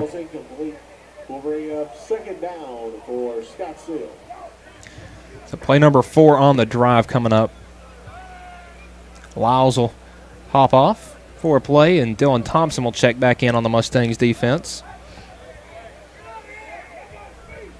I can't recall the last time a Mustangs quarterback has played defense. In fact, past quarterbacks played defense before they went to quarterback. But Lyles playing the true role of an Ironman tonight, along with many of these other Mustangs who play both sides of the ball. 2nd down and 10, 19 seconds to go. Holmes will roll out to the left side, and he's facing pressure, and he is brought down in the backfield. A big sack right there from number 62. That's Hunter Bearden. And it looks like that will be it for the first half, as Scotts Hill will just let the ball lie there at the 36. And that will do it for the first half from Scotts Hill. Loretto 34, Scotts Hill 6. We'll be back in a minute for the second half. You're watching the X Sports Network. Pat's Cafe and Catering has been proudly serving customers in Lawrenceburg since 1987. For 4 generations, our family-run cafe has served up delicious breakfast and lunch favorites with friendly service and a welcoming atmosphere. We also offer full-service catering and can help to make your next party or event a success. For great food and friendly faces, visit us today at Pat's Cafe and Catering.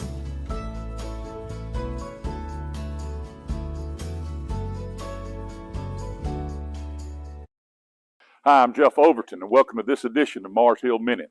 We're excited to be here in the foundation of our brand new children's building, student building. This part right here will be the student sanctuary, where they'll have their worship on Wednesday nights. But what I want to talk to you about is what's coming soon. The steel will go up, the second floor will be built, and the children's wing will be put in as well. We're excited about all of that, but you got to take the details of making sure this part is right. If the foundation isn't right, everything else we build is going to have problems. The Bible tells us the same is true with our lives. We talked about a man who built his house on the sand, and one who's built his house on the rocks. And when the storms came, the one built on the rock sustained and made it through. How's your life built? Jesus says he is the rock. I'd like to encourage you to build your life on Jesus Christ and his teaching and be a disciple of Jesus Christ. I'd love to invite you to Mars Hill Baptist Church to learn more about how to build the proper foundation to build upward with your life. God bless you. Hope you'll come join us. Mac Brown has been providing photographic services for 55 years. During that time, Mac Brown photographers have photographed children, seniors, weddings, schools, musicians, and commercial businesses.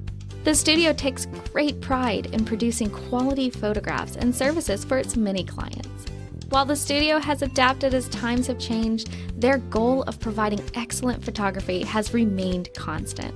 For more information or to schedule an appointment, visit their website at macbrownphoto.com or give them a call at 931-762-4263. Let the professionals at Mac Brown Photography turn your memories into treasures. Good Works at Home, formerly known as The Summit at Home, is a licensed non-skilled agency dedicated to helping you maintain your independence at home for as long as possible. Our compassionate and caring staff provide support in various areas, including dressing, bathing, personal hygiene, transportation, cleaning, and companionship. Please call our office about services, payment options, and long-term care policies at 931-762-2310. We look forward to assisting you with keeping your independence longer. I'm Mike Keith, and my friends at Elliott Johnson Insurance have a great partner in Auto Owners Insurance. Auto Owners makes it easy to get life, home, car, or business insurance. Let Elliott Johnson Insurance find the Auto Owners policy that makes a difference in your life. Call Elliott Johnson Insurance at one of their 3 locations, Florence, Loretto, and Lawrenceburg. Elliott Johnson Insurance, moving forward for our clients every day. Lawrenceburg Flooring and More is your premier source for hardwood, laminate, luxury vinyl tile, sheet vinyl, residential and commercial carpet, carpet tiles, ceramic and porcelain tile, waterproof floating floor, plus blinds and shutters. Lawrenceburg Flooring and More is also home to all name brands and can tackle projects big and small. Installation? You're covered with installers who've got years of experience and stand behind their work. Let Lawrenceburg Flooring and More make your design dreams a reality.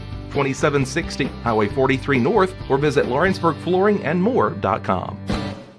Want to take the next steps in taking care of your health? Tennessee Valley Allergy Services can make your goals a reality. Their team of doctors, nurses, and medical professionals are dedicated to providing allergy care and treatment, such as drops and shots, to fit your exact needs. Their expert services are for anyone ages 2 and older. Whether you struggle with environmental or food allergies, they've got you covered. Discover a better you at Tennessee Valley Allergy Services, located right next to the Zaxby's in Lawrenceburg. Book online or call 931-325-0757 to schedule your appointment today.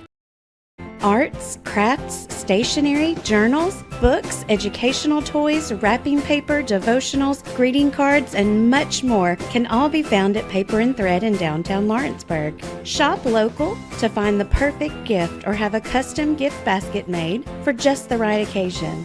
Paper and Thread has a party room now available for birthdays, classes, and so much more. We could go on and on about all the neat things you'll find at Paper and Thread, but you just need to hop in your car and head down there. 106 North Military Avenue in Lawrenceburg is where you'll find them and discover what makes Paper and Thread awesome. That's Paper and Thread in downtown Lawrenceburg, 106 North Military Avenue, just north of the square. This is the X Sports Network.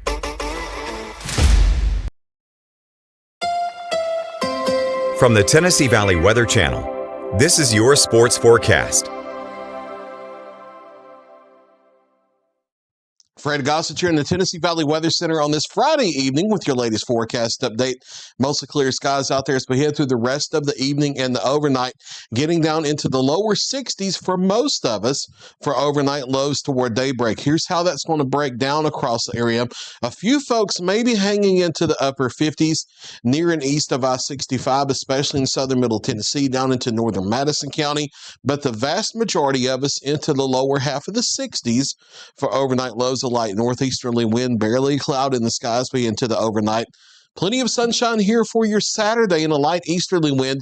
Daytime highs mainly into the lower 90s across the area, but a few upper 80s peppered in, especially in southern middle Tennessee and some of our communities that are a little naturally cooler by a couple degrees than surrounding areas because of the elevation. You know how that works around the Lawrenceburg Airport and Pulaski and other places where it may be 3 or 4 degrees warmer elsewhere across the area. And staying mostly clear as we head into Saturday night, mostly sunny as we head into Sunday as well. Quiet weather around here for the next several days. Just a few clouds around into early next week.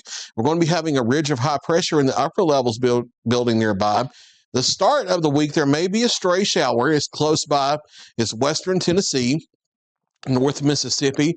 So we've added a 10% chance for Monday and Tuesday into the forecast. You won't see it on the 7-day because it's not really high enough to even mention on the 7-day. Just don't be surprised if there's a stray shower knocking on our western door.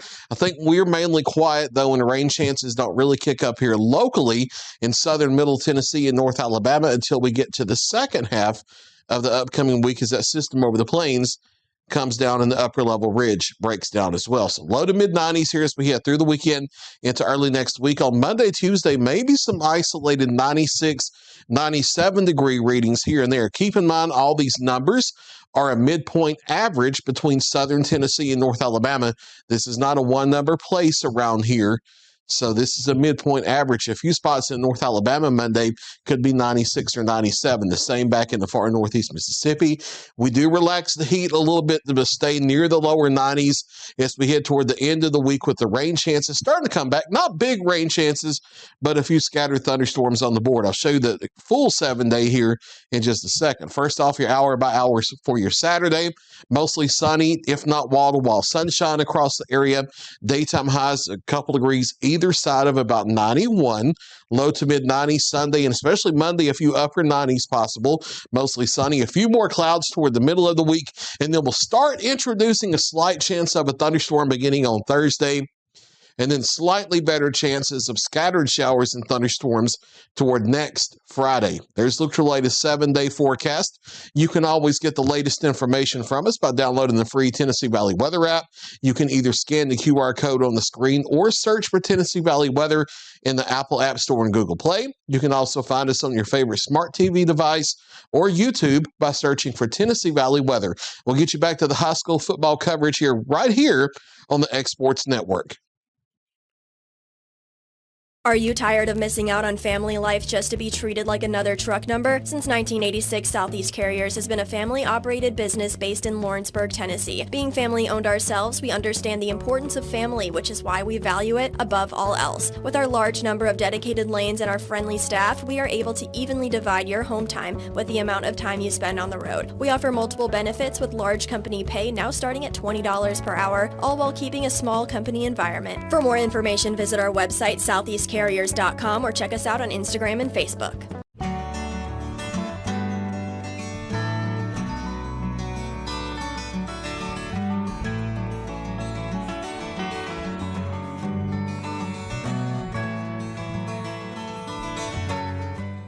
A&M Medical is Lawrence County's newest medical clinic, specializing in urgent and primary care. Practitioners Andrea Bain and Meredith Hutton bring years of experience and compassion to keep you and your family healthy. A&M Medical features a separate well waiting room to meet your needs. Visit today and ask about A&M's weight loss program and telemedicine services. That's A&M Medical, located at 2367 Highway 43 South in Leoma, Tennessee.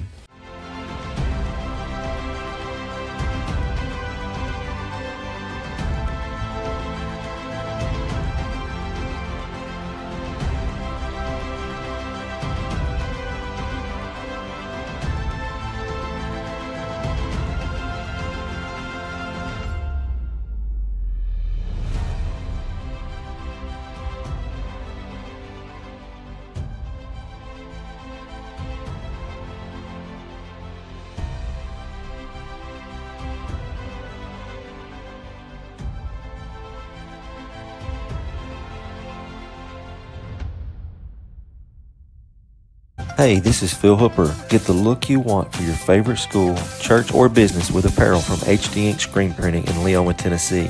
Got a logo you need embroidered or screen printed? Let HD Ink give you the professional look that sets the bar in today's world. We do fundraisers and custom designed apparel and so much more. Call today, 931-201-2961, or come see us at our new shop located at 26 Ingram Road in Leoma.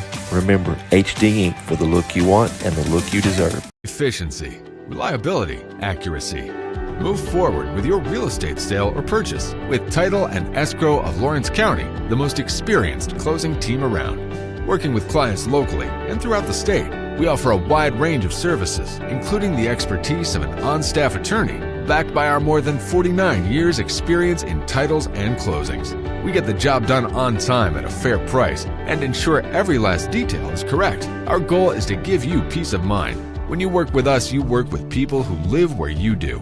We understand the importance of the real estate community and strive to build strong relationships with all parties involved in the process. Whether you're buying a home, selling a business, acquiring land, or anything in between, you're in good hands with Title and Escrow of Lawrence County. Put the most experienced closing team on your side. Contact Title and Escrow of Lawrence County today.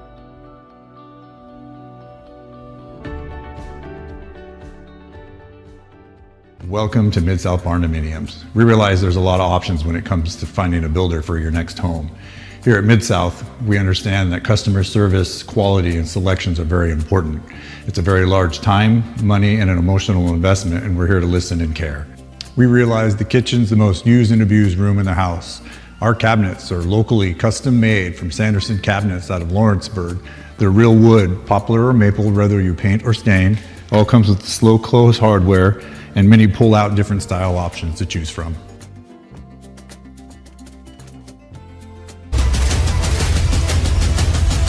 This is the X Sports Network. And welcome back to Scotts Hill here for some halftime updates. We'll give us a little score recap. So Loretto's 5 drives on offense, 6 plays, 68 yards, touchdown, 4 plays, 54 yards and a touchdown, 6 plays, 58 yards and a touchdown, and then 6 plays, 68 yards and a touchdown once again. The last drive, 3 plays, 18 yards and a fumble. But that is 25 plays for 268 yards, around 11 yards per play for Scottshill. Their first drive, 3 plays, -3 yards and a punt, 3 plays, -10 yards and a punt, 3 play, 1 yard and a punt, 4 plays, 5 yards and a 4 and out, 2 plays, 83 yards and a touchdown, and then a 5-play, 12-yard drive that ended in an interception, a pick 6 for Dylan Thompson, and then 4 plays for 7 yards right there before the half. So that is 24 plays for 95 yards, only a 3.9-yard average per play. Elsewhere on the Exports Network right now, we've got Muscle Shoals and Decatur. That one coming to the end of halftime there. That one is 44-0. Muscle Shoals with the lead. Up in Summertown, it is Summertown 0, Mount Pleasant 0. That one early in the third quarter there, so a big defensive battle going on there. And then at Spring Hill, it is Lawrence County 14, Spring Hill 0, as that one comes to the end of halftime. And then again here, it is Loretto 35, Scottshill 6. We'll be back for the start of the second half here in a few minutes. You're watching the Exports Network.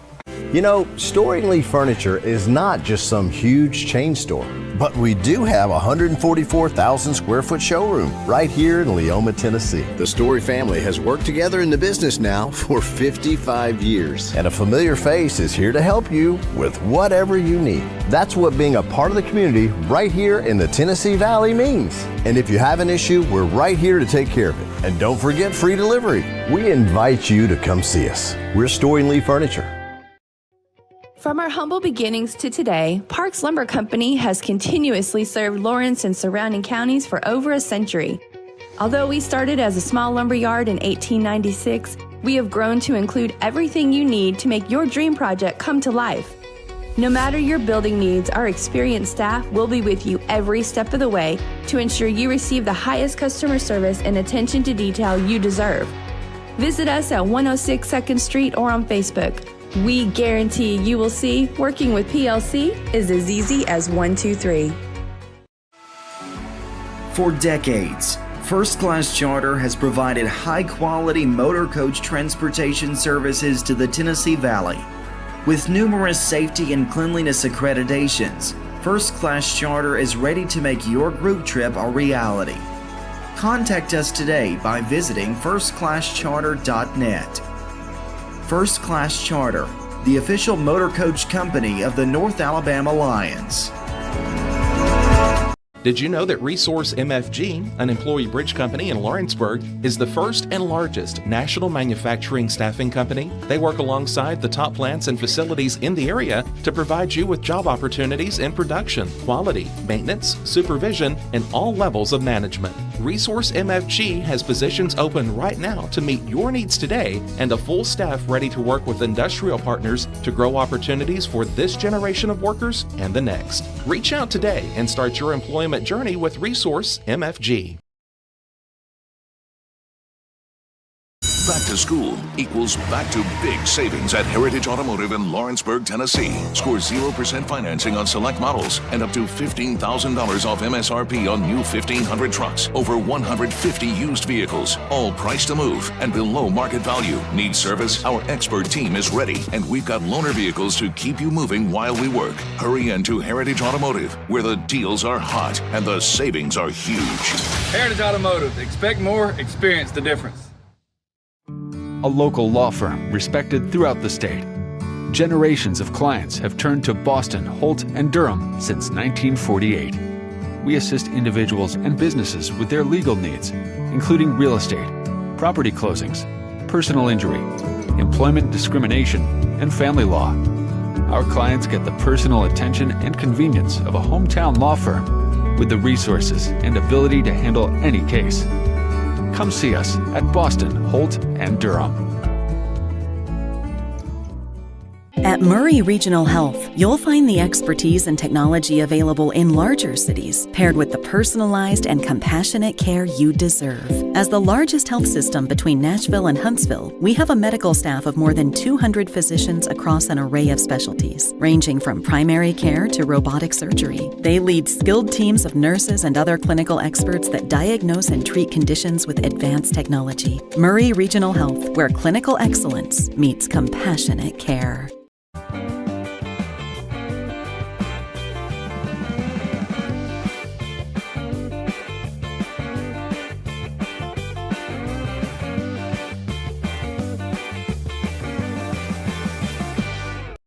Years ago. Number 2, toss. Welcome to the Funky Fact Files, where we share some of the funkiest facts you are ever going to hear. While you are watching this video, there are probably at least 20 volcanoes erupting somewhere in the world right now. But, don't worry. Most of those take place underwater. Here's our list of the top 5 funkiest facts about volcanoes. Number 5. A Mexican farmer planted corn and grew a volcano. Okay, that's not quite how it happened. But in a quiet Mexican cornfield, a volcano did sprout up on February 20th, 1943. In 1 week, it grew 5 stories. Within a year, it was over 1,000 feet. Just so you know, volcanoes usually take a few thousand years to grow. Number 4. There are volcanoes, and then there's super volcanoes, because, well, they're super. On the volcanic explosivity scale, they're an 8. That's the top of the scale for you non-volcanologists. The most famous supervolcano is in Yellowstone National Park. Its largest eruption produced 2,500 times more ash than Mount St. Helens in 1980. Number 3. Volcanoes can change the weather. When Mount Pinatubo erupted, it released enough sulfur dioxide that it dropped the global temperature by at least ½ degree Celsius. And it's believed that the supervolcano known as Toba in northern Sumatra was so large that it caused a global ice age 73,000 years ago. Number 2. The tallest volcano on Earth is also the tallest mountain. And here's a hint. It's not Mount Everest.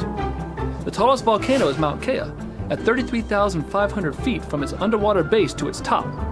Everest is only 29,029 feet from its base.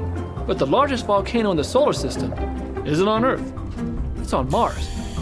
Olympus Mons rises nearly 13 miles from its base, which is more than 2.5 times higher than Mauna Kea. And number 1, volcanic rock, known as pumice, is the only rock that floats. And there you have it, 5 funky facts from the Funky Fact Files. Don't forget to subscribe to our channel and enjoy all the other videos we have to offer. Welcome to the newly remodeled Brass Lantern. For over 30 years, we've been serving delicious food to excellent people. Brass Lantern takes pride in authenticity, serving fresh, homemade food to please any member of the family. From mouth-watering to one-of-a-kind steaks served with gourmet marinade, to salad with our signature honey mustard dressing, specialty fruit tea, drafts, and much more. Our food is always prepared daily. Whether you come in with friends or family, you'll appreciate that fresh is better. Since opening our doors in 1904, Builtwell Bank has existed to be the local economic engine for the communities we serve. No matter if you're buying a car, saving for retirement, or finally buying that forever home, Builtwell Bank is here to help. From personal checking and savings accounts to a full suite of business and commercial banking with treasury management services, we'll make sure you'll have a dedicated Builtwell banker that understands your unique needs and stands by you every step of the way. No matter where you are in Tennessee or Northwest Georgia, there's likely a Builtwell Bank location nearby. Come see us and let our dedicated financial team help you with all of your banking needs. Member FDIC.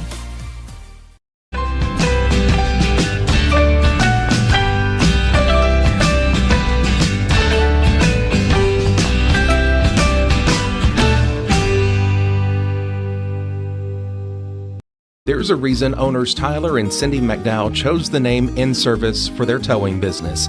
They did because it's their goal to be in service for you on the day that you need them the most. In-Service Towing is now known far and wide for their response time because minutes matter when you're broken down. Or their 24/7 availability, you can call them anytime for service. Their professional team with years of experience and their fairness, plus their know-how in dealing with the unexpected. But the thing that In-Service is known best for is how they treat their customers, and that's like family. When you need them, call them 931-843-9098. The storm doesn't ask. It takes. It tests. It pushes everything to its limit. Some things are built different. Some things are built to last. Tested by the elements. Proven by time.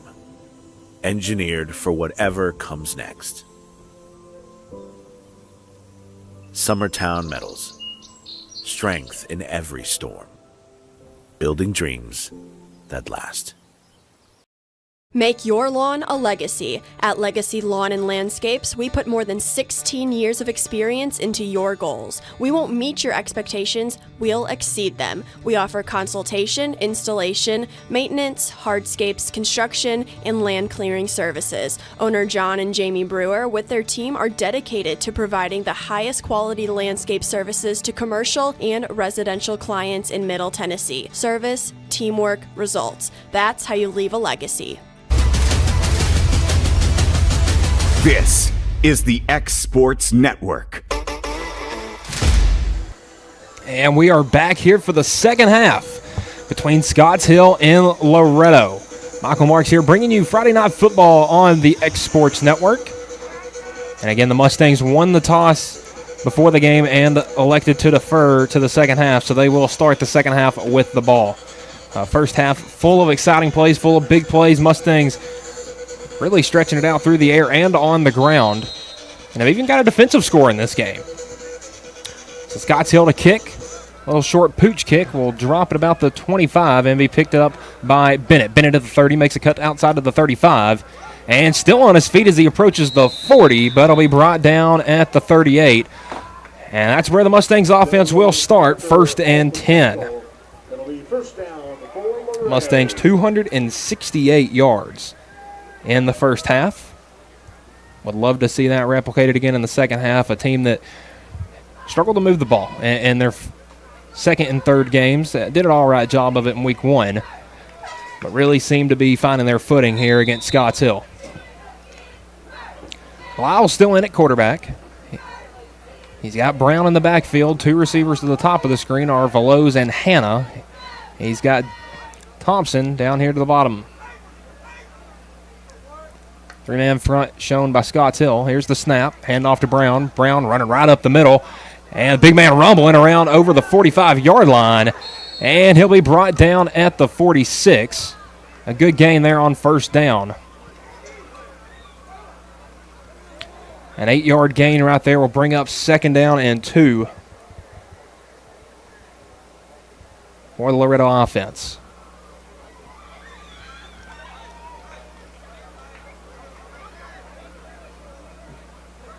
Actually, that may have been a 9-yard gain. They've got them, well, right around the 42-yard line, or 47-yard line, pardon.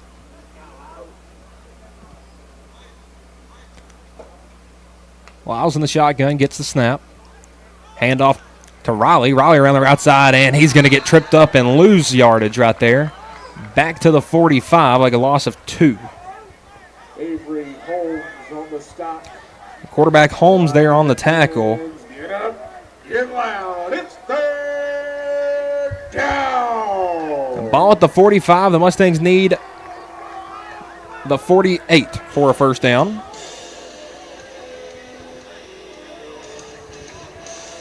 Right around the 47, 48-yard line for a first down. So third and a long 3. Lyles in the shotgun. He's got Chapman in the backfield with him. And Chapman will take it around the left side. Good job sealing the edge, but Chapman's got a big hole. He's to midfield, the 45-40. Big block. Cuts back at the 35 and brought down inside the 30. What a gain right there from Eli Chapman.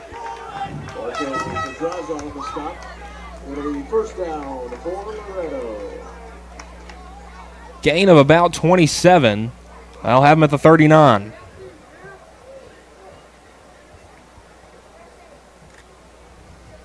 Mustangs break the huddle. They've got Hagan in the game at running back now. Hagen's had a couple of big plays, and his longest, though, called back on a hold. Lyles gets the snap, hands it off to Hagen. Hagen around the right side, gets tripped up. Looks like he ran in the legs of Marco Pedraza.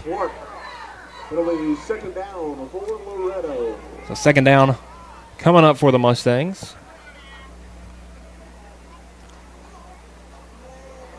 No gain on that first down play. The ball still at the 29.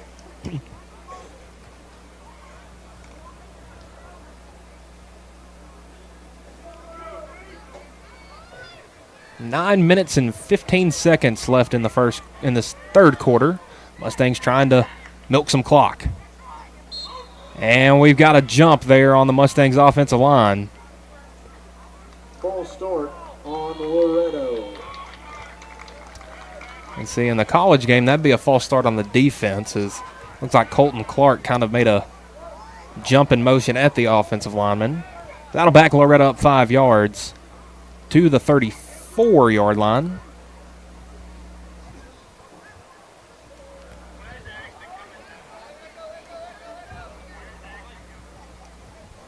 It's now second down and 15. Lyles, bit of a high snap, gets it off to Hagen. Hagen running around the left side and is brought down by Mason Hanna at about the 27. So I'll say a gain of about 7. Or pardon, they've got him marked at the 29, so back to the original line of scrimmage.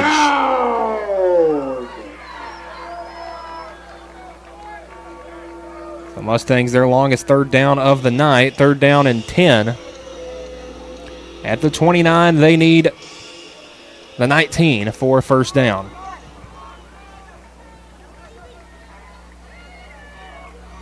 Andrew Riley out at wide receiver here on the near side. He's got Hagen in the backfield, tripped receivers to the top. Snap, and we've got a flag down on the play. I believe we had somebody move. And that is the call. Another false start against the Mustangs. We'll bring up third down, and we'll see where they mark the ball here at the 34. So that'll be 3rd and 15 coming up.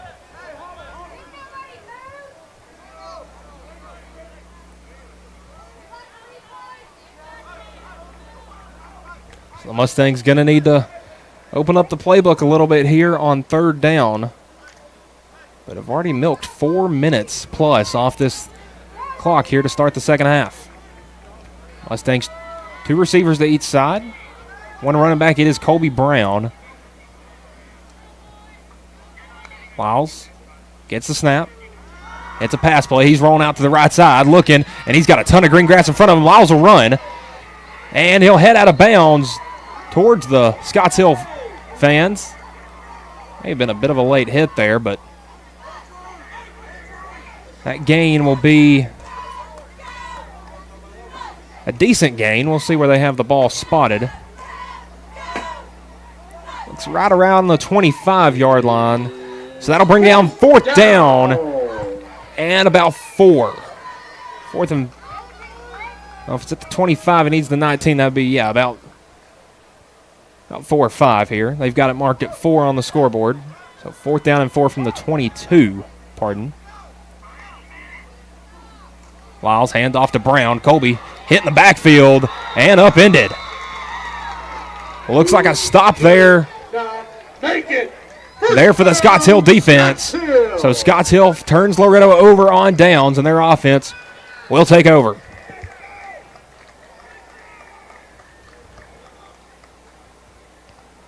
Loretto's longest drive so far, 7 plays, but didn't end in much.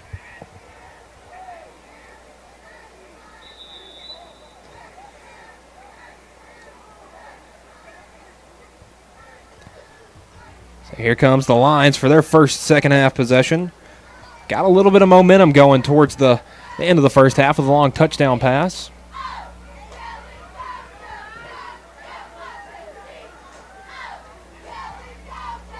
And handoff, or pardon, Flores, or Holmes there on the keeper.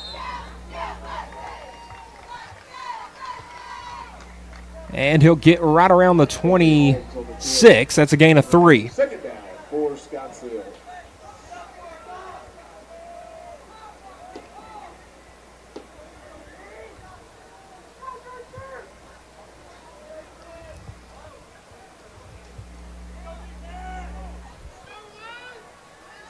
Scotts Hill 2nd and 8. 7.5 minutes to go here in the third quarter.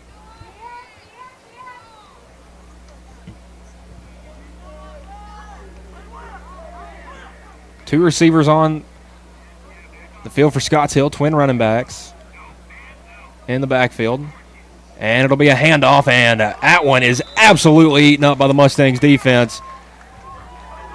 Noah Burke and Hawkins Brown in there on the stop, along with a couple of other Mustangs. Blaze Thomason coming out of that pile.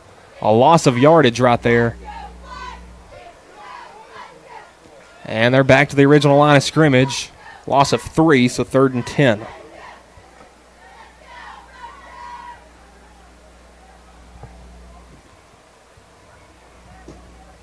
Ball at the 23. They need the 33 for a first down. Holmes in the shotgun. Gets a snap, and he's going to roll to his right. Looking. He's just going to run with the ball. Out towards the 31, but he's going to be met by a couple of Mustangs. Hannah, Tucker, and Long in there on the tackle, but there is a flag on the play. And if that's an indication of anything from the first half, it looks like this one's going to come back.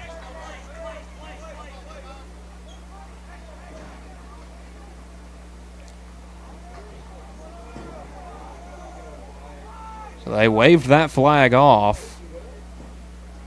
So no flag on the play there. So the ball will be at the 30. A gain of 7 right there will bring up 4th down and 3.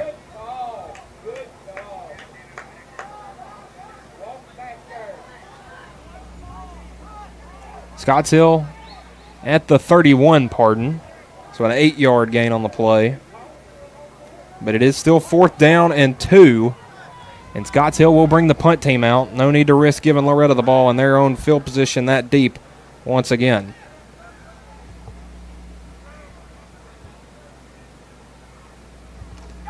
And here's the punt. A low wobbler. And it'll roll to Thompson right at the... He'll fall on it at the 41. May have gone off his ankle right there. Was waiting on it to roll to him, and it just died. So the Mustangs will take over 1st and 10 at the 41.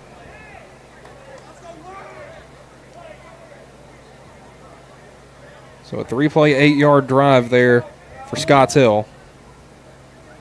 Not the way they'd like to start the second half, especially with how well they ended the first half, getting their first touchdown of the game.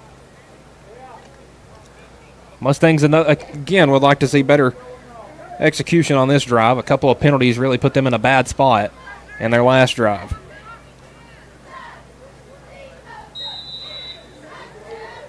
A 7-play drive last time. 1st and 10 for the Loretto at the 41-yard line, their own 41. They've got 2 receivers on the near side, 1 to the far side, but they'll hand it to Riley, who's running around the left side, makes a cutback at the 45, and will roll over right at midfield. They'll give him the 49, though, a gain of 8. Avery Holmes on the tackle. Holmes on the tackle there, the freshman quarterback. Loretto at their own 49 need the Scotts Hill 49 for a first down. We're under 4.5 minutes left in the third. Again, a field goal or a touchdown would make this at least a 30-point margin, and at that point it would result in a running clock. 2 receivers to the top of the play, 1 here to the bottom. It's Vinny Veloz. Lyles gets the snap, hands off to Riley. Riley, a big hole. Look at the offensive line there, paving a way for him. And there's a flag down in the backfield as Riley bowls over to about the 32. It would be a gain of about 19, but it looks like this one's going to come back. Not sure how they have a holding at midfield when the entire offensive lineman was 10 yards down the field blocking. That'll back the Mustangs up.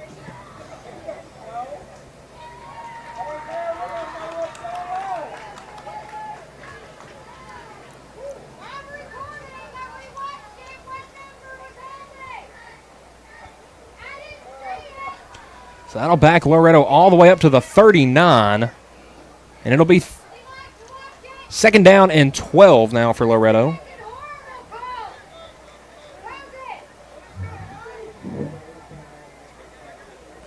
Again, Loretto 7 plays, 49 yards on their first drive of the half. Ended in a turnover on downs.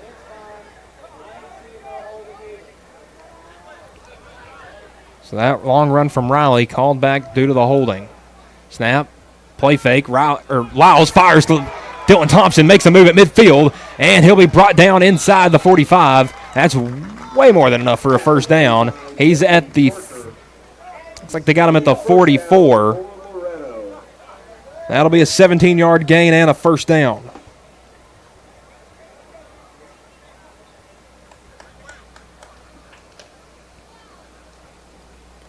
So Loretto first down and 10 inside Lion territory once again at the 44-yard line. Lyles in the shotgun. And I believe we got a Lion offsides.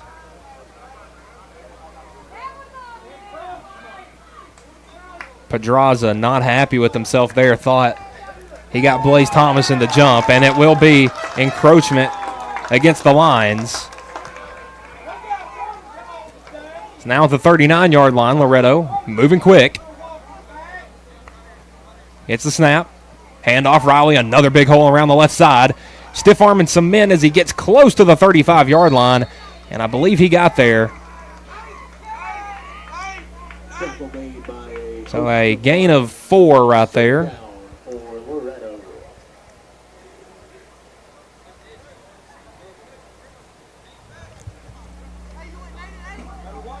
They need the 34 for a first down there at the 35. 2 minutes now left in the third quarter. Mustangs taking some time now, running a bit more of time control now on the clock. Brown, the running back in the backfield. If you need a yard, I'd take Colby Brown. And the Mustangs will go with that too, and he'll get a yard and a lot more. Breaking into open field, trucks a man at the 20-yard line. And Brown ran so hard he gave himself a cramp there, but it will be enough for a first down.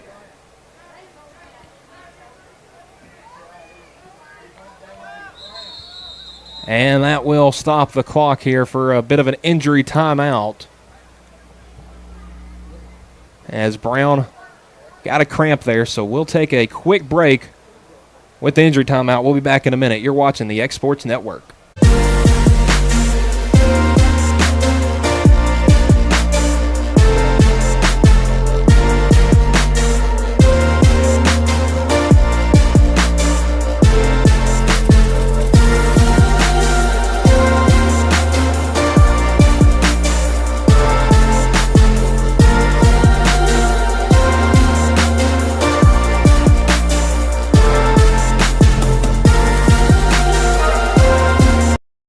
Some things just never go out of style, like craftsmanship you can trust. Since 1902, H.B. Brink & Company has been building more than homes, they've built trust. Locally owned and operated in Lawrence County, Tennessee for over a century, spanning 3 generations, extending their craft to surrounding counties, providing lumber, millwork, tools, and materials that stand the test of time. From custom homes to weekend DIY projects, if you need it, they've got it. Stop by 134 Depot Street in Lawrenceburg or give them a call today. Brown able to exit the field on his own and threw his arms up too, so he's giving an all-good sign to the fans after a 20-yard run. Has the Mustangs set up inside the 20. Handoff there to Chapman around the right side. He's got a hole. Chapman to the outside, into the end zone. Touchdown, Loretto. An 18-yard scamper puts the Mustangs on the board once again. And Chapman, his first touchdown of the night, puts Loretto on the board up 40-6 now. Extra point pending from Henry Chambliss.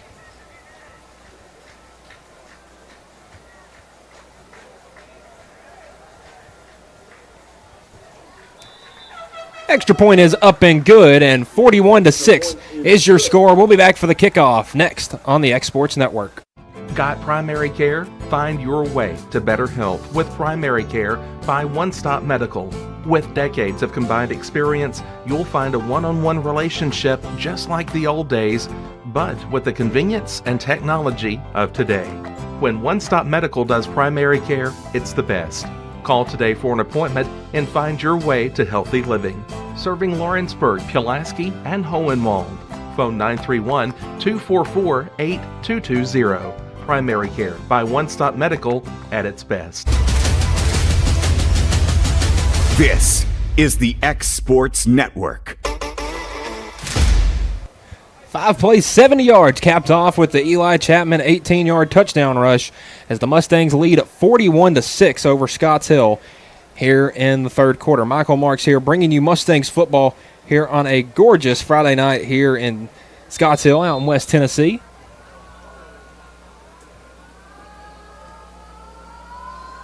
And Chambliss, a booming kick. That one will be fielded around the 12-yard line, and coming to this near side is got a good hole out to about the 40-yard line. As that was Bryce Boone right there, taken out by, looks like Tucker was in there on the stop. So Scotts Hill will take over first down and 10 at the 40. Pardon, the 39-yard line.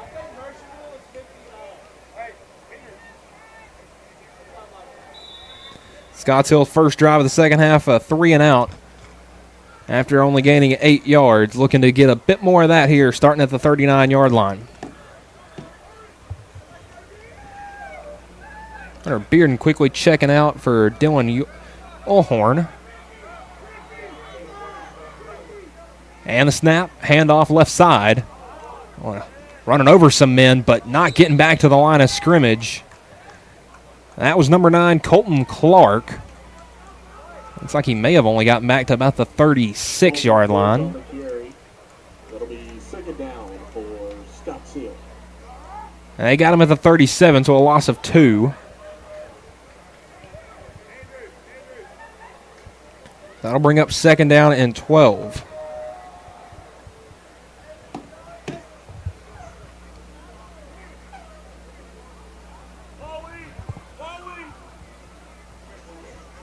Mustangs making some late adjustments here. That was Aaron Workman, the freshman, number 13, coming off the field right there.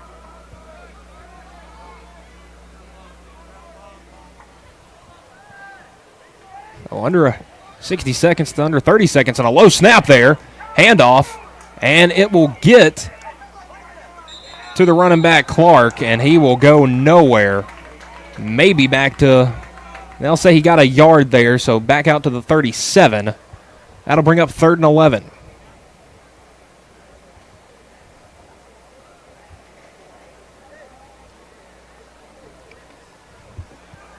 Scotts Hill looks like they will not get another play off here in the third quarter as it comes to a close. So after 3 here in Scotts Hill, it is Loretto 41, Scotts Hill 6. We'll be back for the final quarter here in a minute on the X Sports Network. There are now more ways to save at Quick Mart. Become a Quick Club member and easily earn rewards on qualifying purchases at Quick Mart convenience stores using the Quick Club app, available on the Apple App Store and Google Play. To save on fuel for work, use the Fuel Rewards Pro app to earn 5 cents a gallon on work fill-ups and redeem the savings for yourself. To get started, visit fuelrewards.com/pro or download the app in the Apple App Store and Google Play. Southern Craft Manufacturing is dedicated to creating the finest quality and greatest value products in the death care industry. Southern Craft has perfected blending old world craftsmanship with modern manufacturing technologies to create a full line of steel, wood, and corrugated caskets. Family owned and operated for over 30 years, Southern Craft is now looking to hire local and regional truck drivers, welders, and production workers, each with great starting pay and a benefits package. For more information, visit southerncraftmfg.com. This is the X Sports Network. And we're back here, final quarter of action between Loretto and Scotts Hill. Michael Marks here, and the Mustangs, a 41-6 lead through 3 quarters looking to take this one to the end and send the Mustangs back home with a big region win. Do some score updates real quick as we get underway here in the fourth quarter elsewhere on the X Sports Network. So going on in Muscle Shoals, the Trojans lead Decatur 58-0 there in the third quarter of that one. Aerial pass completed to Bentley Parker. Holmes to Parker right there for a short gain. That'll bring up fourth down and about 3.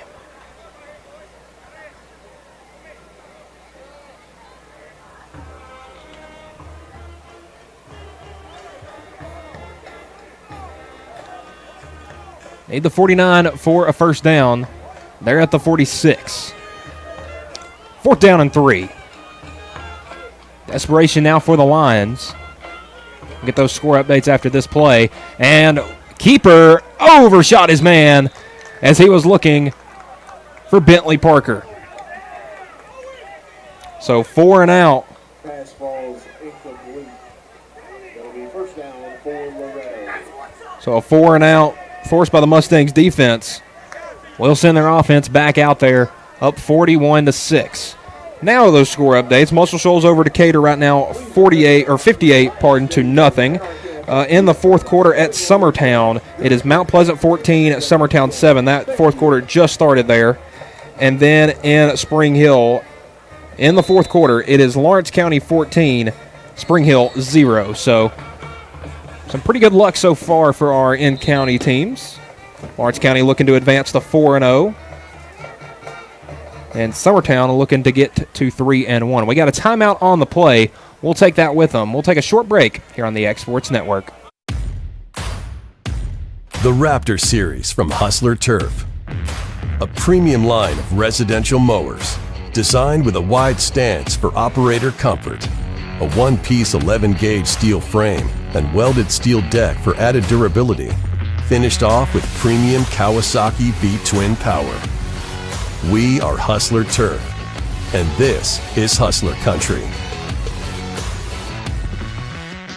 At Smith Tax and Business Service, we offer many services. Along with personal income tax prep, we also offer tax preparation for corporations and partnerships. If you're a small business and looking for some extra help, give us a shout and we'll get you fixed up.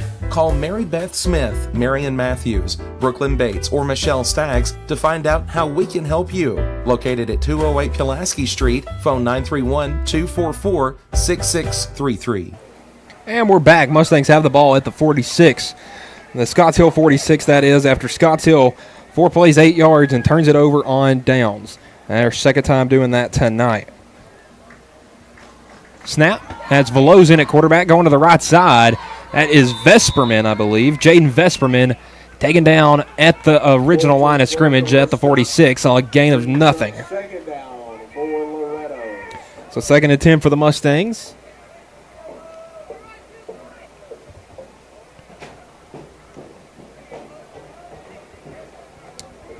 As this last quarter, Mustangs going to get some of those younger pieces, some very valuable experience here.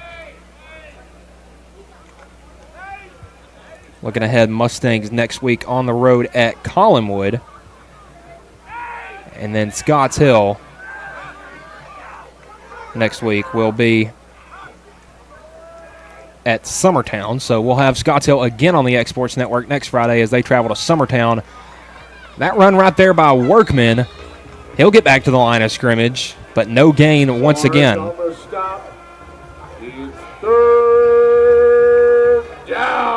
So 3rd down coming up. Scotts Hill looking to get off the field. Once again, Mustangs scored on their last drive, a 70-yard touchdown drive capped off by the 18-yard touchdown run from Eli Chapman. Veloz going back to the huddle. This is Vinny Veloz's first drive in at quarterback. He's got Hagen in the backfield. Caden Hagen has had an excellent game at running back as well. He's gotten some big snaps early. And Hagen will take it around the left side. And he gets around the 45-yard line, but only a gain of 1. And that will be a 3-and-out coming for the Mustangs. Fourth down.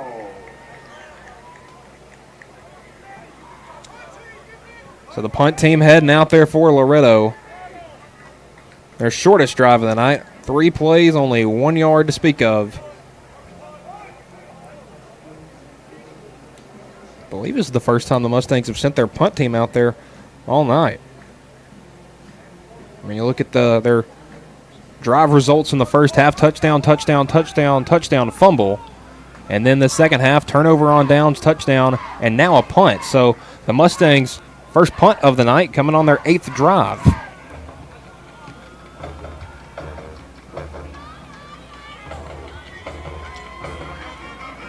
Riley back there for the punt. A good one as he booms that one into the night sky. And the fair catch made by Hade West Britt. Britt fielded that at the 14-yard line, and that's where Scotts Hill will take over, first down and 10. We got 7 minutes and 52 seconds to go.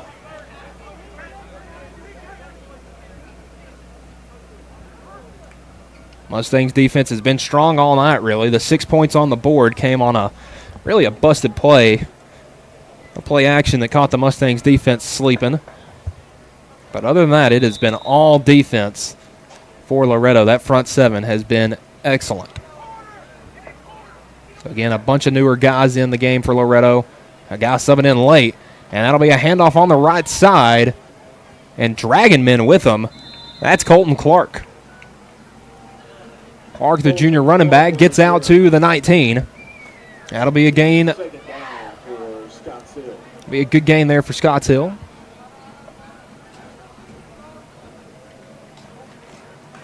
I believe they got him at the 18 there, actually.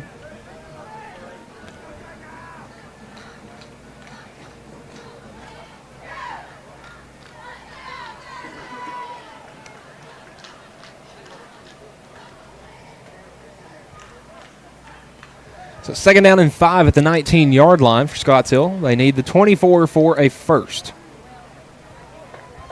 Comes a snap, handoff around the left side and met by a couple of Mustangs Vespermen along with Olhorn and a couple others in there on the tackle. He's getting I believe they gave him the 20 right there, so he'll be shy of a first down. Needs the 24 for a first down.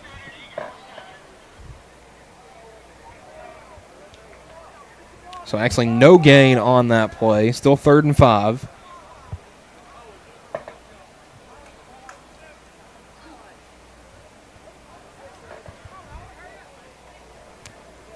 Six minutes to go here in the fourth quarter.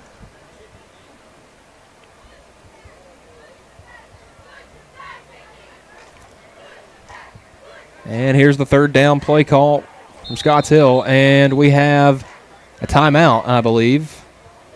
Yes, timeout, Scotts Hill. We'll take that quick break with them. You're watching the X Sports Network. When it's time to build a home, remodel, or add on, Hamby Builders is this area's experienced construction company. From site selections to floors, doors, windows, trim, tile, bathrooms, and kitchen, the Hamby Builders team can make your home the home of your dreams. Hamby Builders is licensed and insured with over 20 years of experience in homes in Giles, Lawrence, Wayne, and Murray counties. Trust your home construction or light commercial project to the team with experience and integrity. Hamby Builders.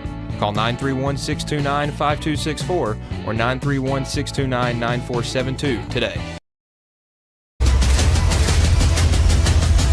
This is the X Sports Network. It's 3rd down and 5. Ball at the 18. They need the 23 for a first down. First play of the drive was a good run by Colton Clark, the junior fullback. And the next play stopped at the line of scrimmage by a host of Mustangs. And now it's 3rd down. Under 6 minutes to go in this one. Mustangs looking to get another stop. So they can continue to keep this clock running. And a fumble snap. It looks like Scotts Hill will fall on it. Back at the 18-yard line.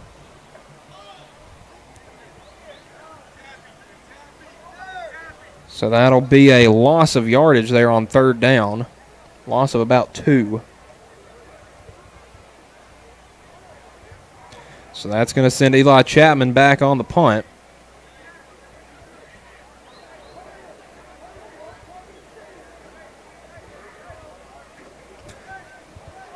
So not the best drive there for Scotts Hill, looking to try to put some more points up on the board. That snap's going to be rolled to the punter. He'll get it off a line drive, a good one. And it'll take a Scotts Hill roll all the way back into Mustangs territory. It'll stop at the 43-yard line, and that's where the Mustangs will take over. 4:49 to go here in the final quarter of play.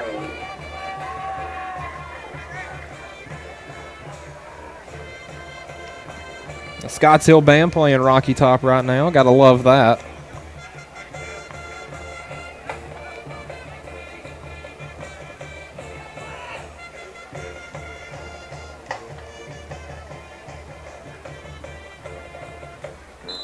So Jacob Smith entering the game.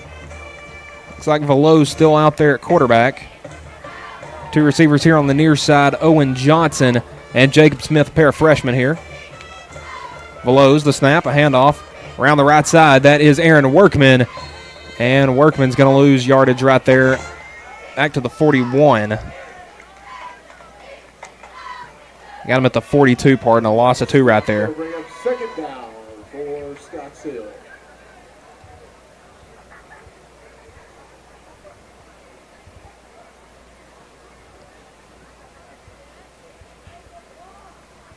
The Mustangs need the other 47 for a first down.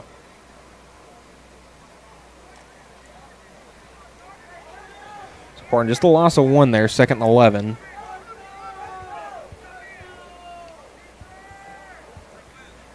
Lowe's in there. Hagan, the tailback, to his right.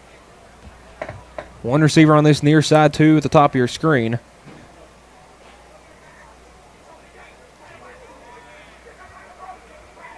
Mustangs. Lowe's waiting for the hand signal on the play clock from the official. And he'll hand it off to Hagan around the left side. Makes a good cut. And Caden Hagan down to the 47. Gain of 5.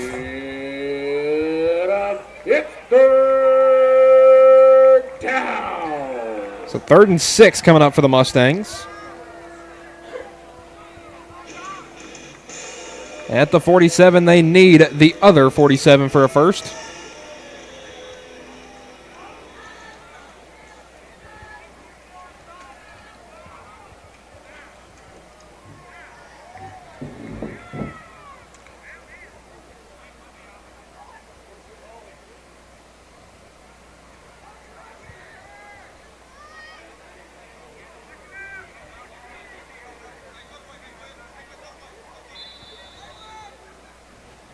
Two and a half minutes, clock ticking. And we actually had a delay of game right there, I believe, against the Mustangs. Concession stand is half off for the remainder of the game. The concession stand is So a 5-yard penalty will set up 3rd down, 11 now.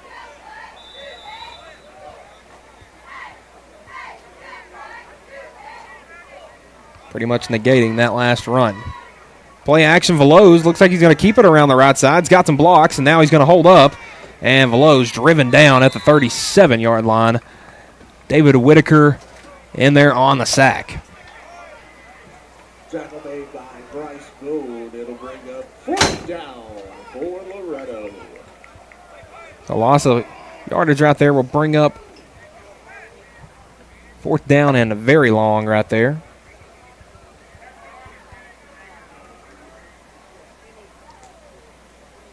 I think at the 38. Loss of 8 on that play. Well, sack was just a loss of 3, but counting the penalty, a loss of 8.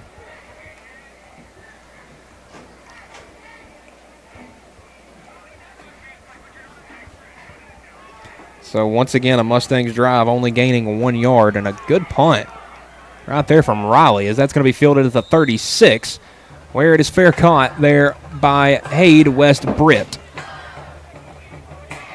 So Scottsdale will take over with 1 minute and 17 seconds remaining.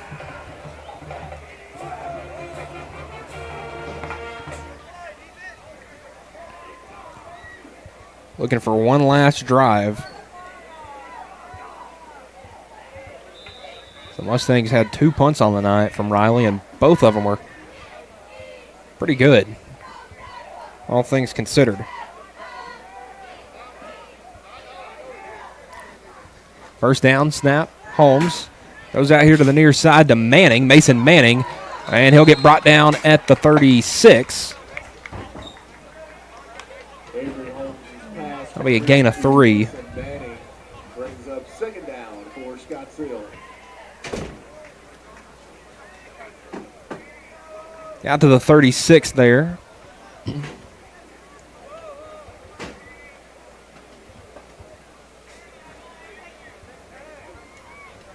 Second down and 7 coming up. As we're under 30 seconds, Scottsdale probably just going to try to get one more play out of this.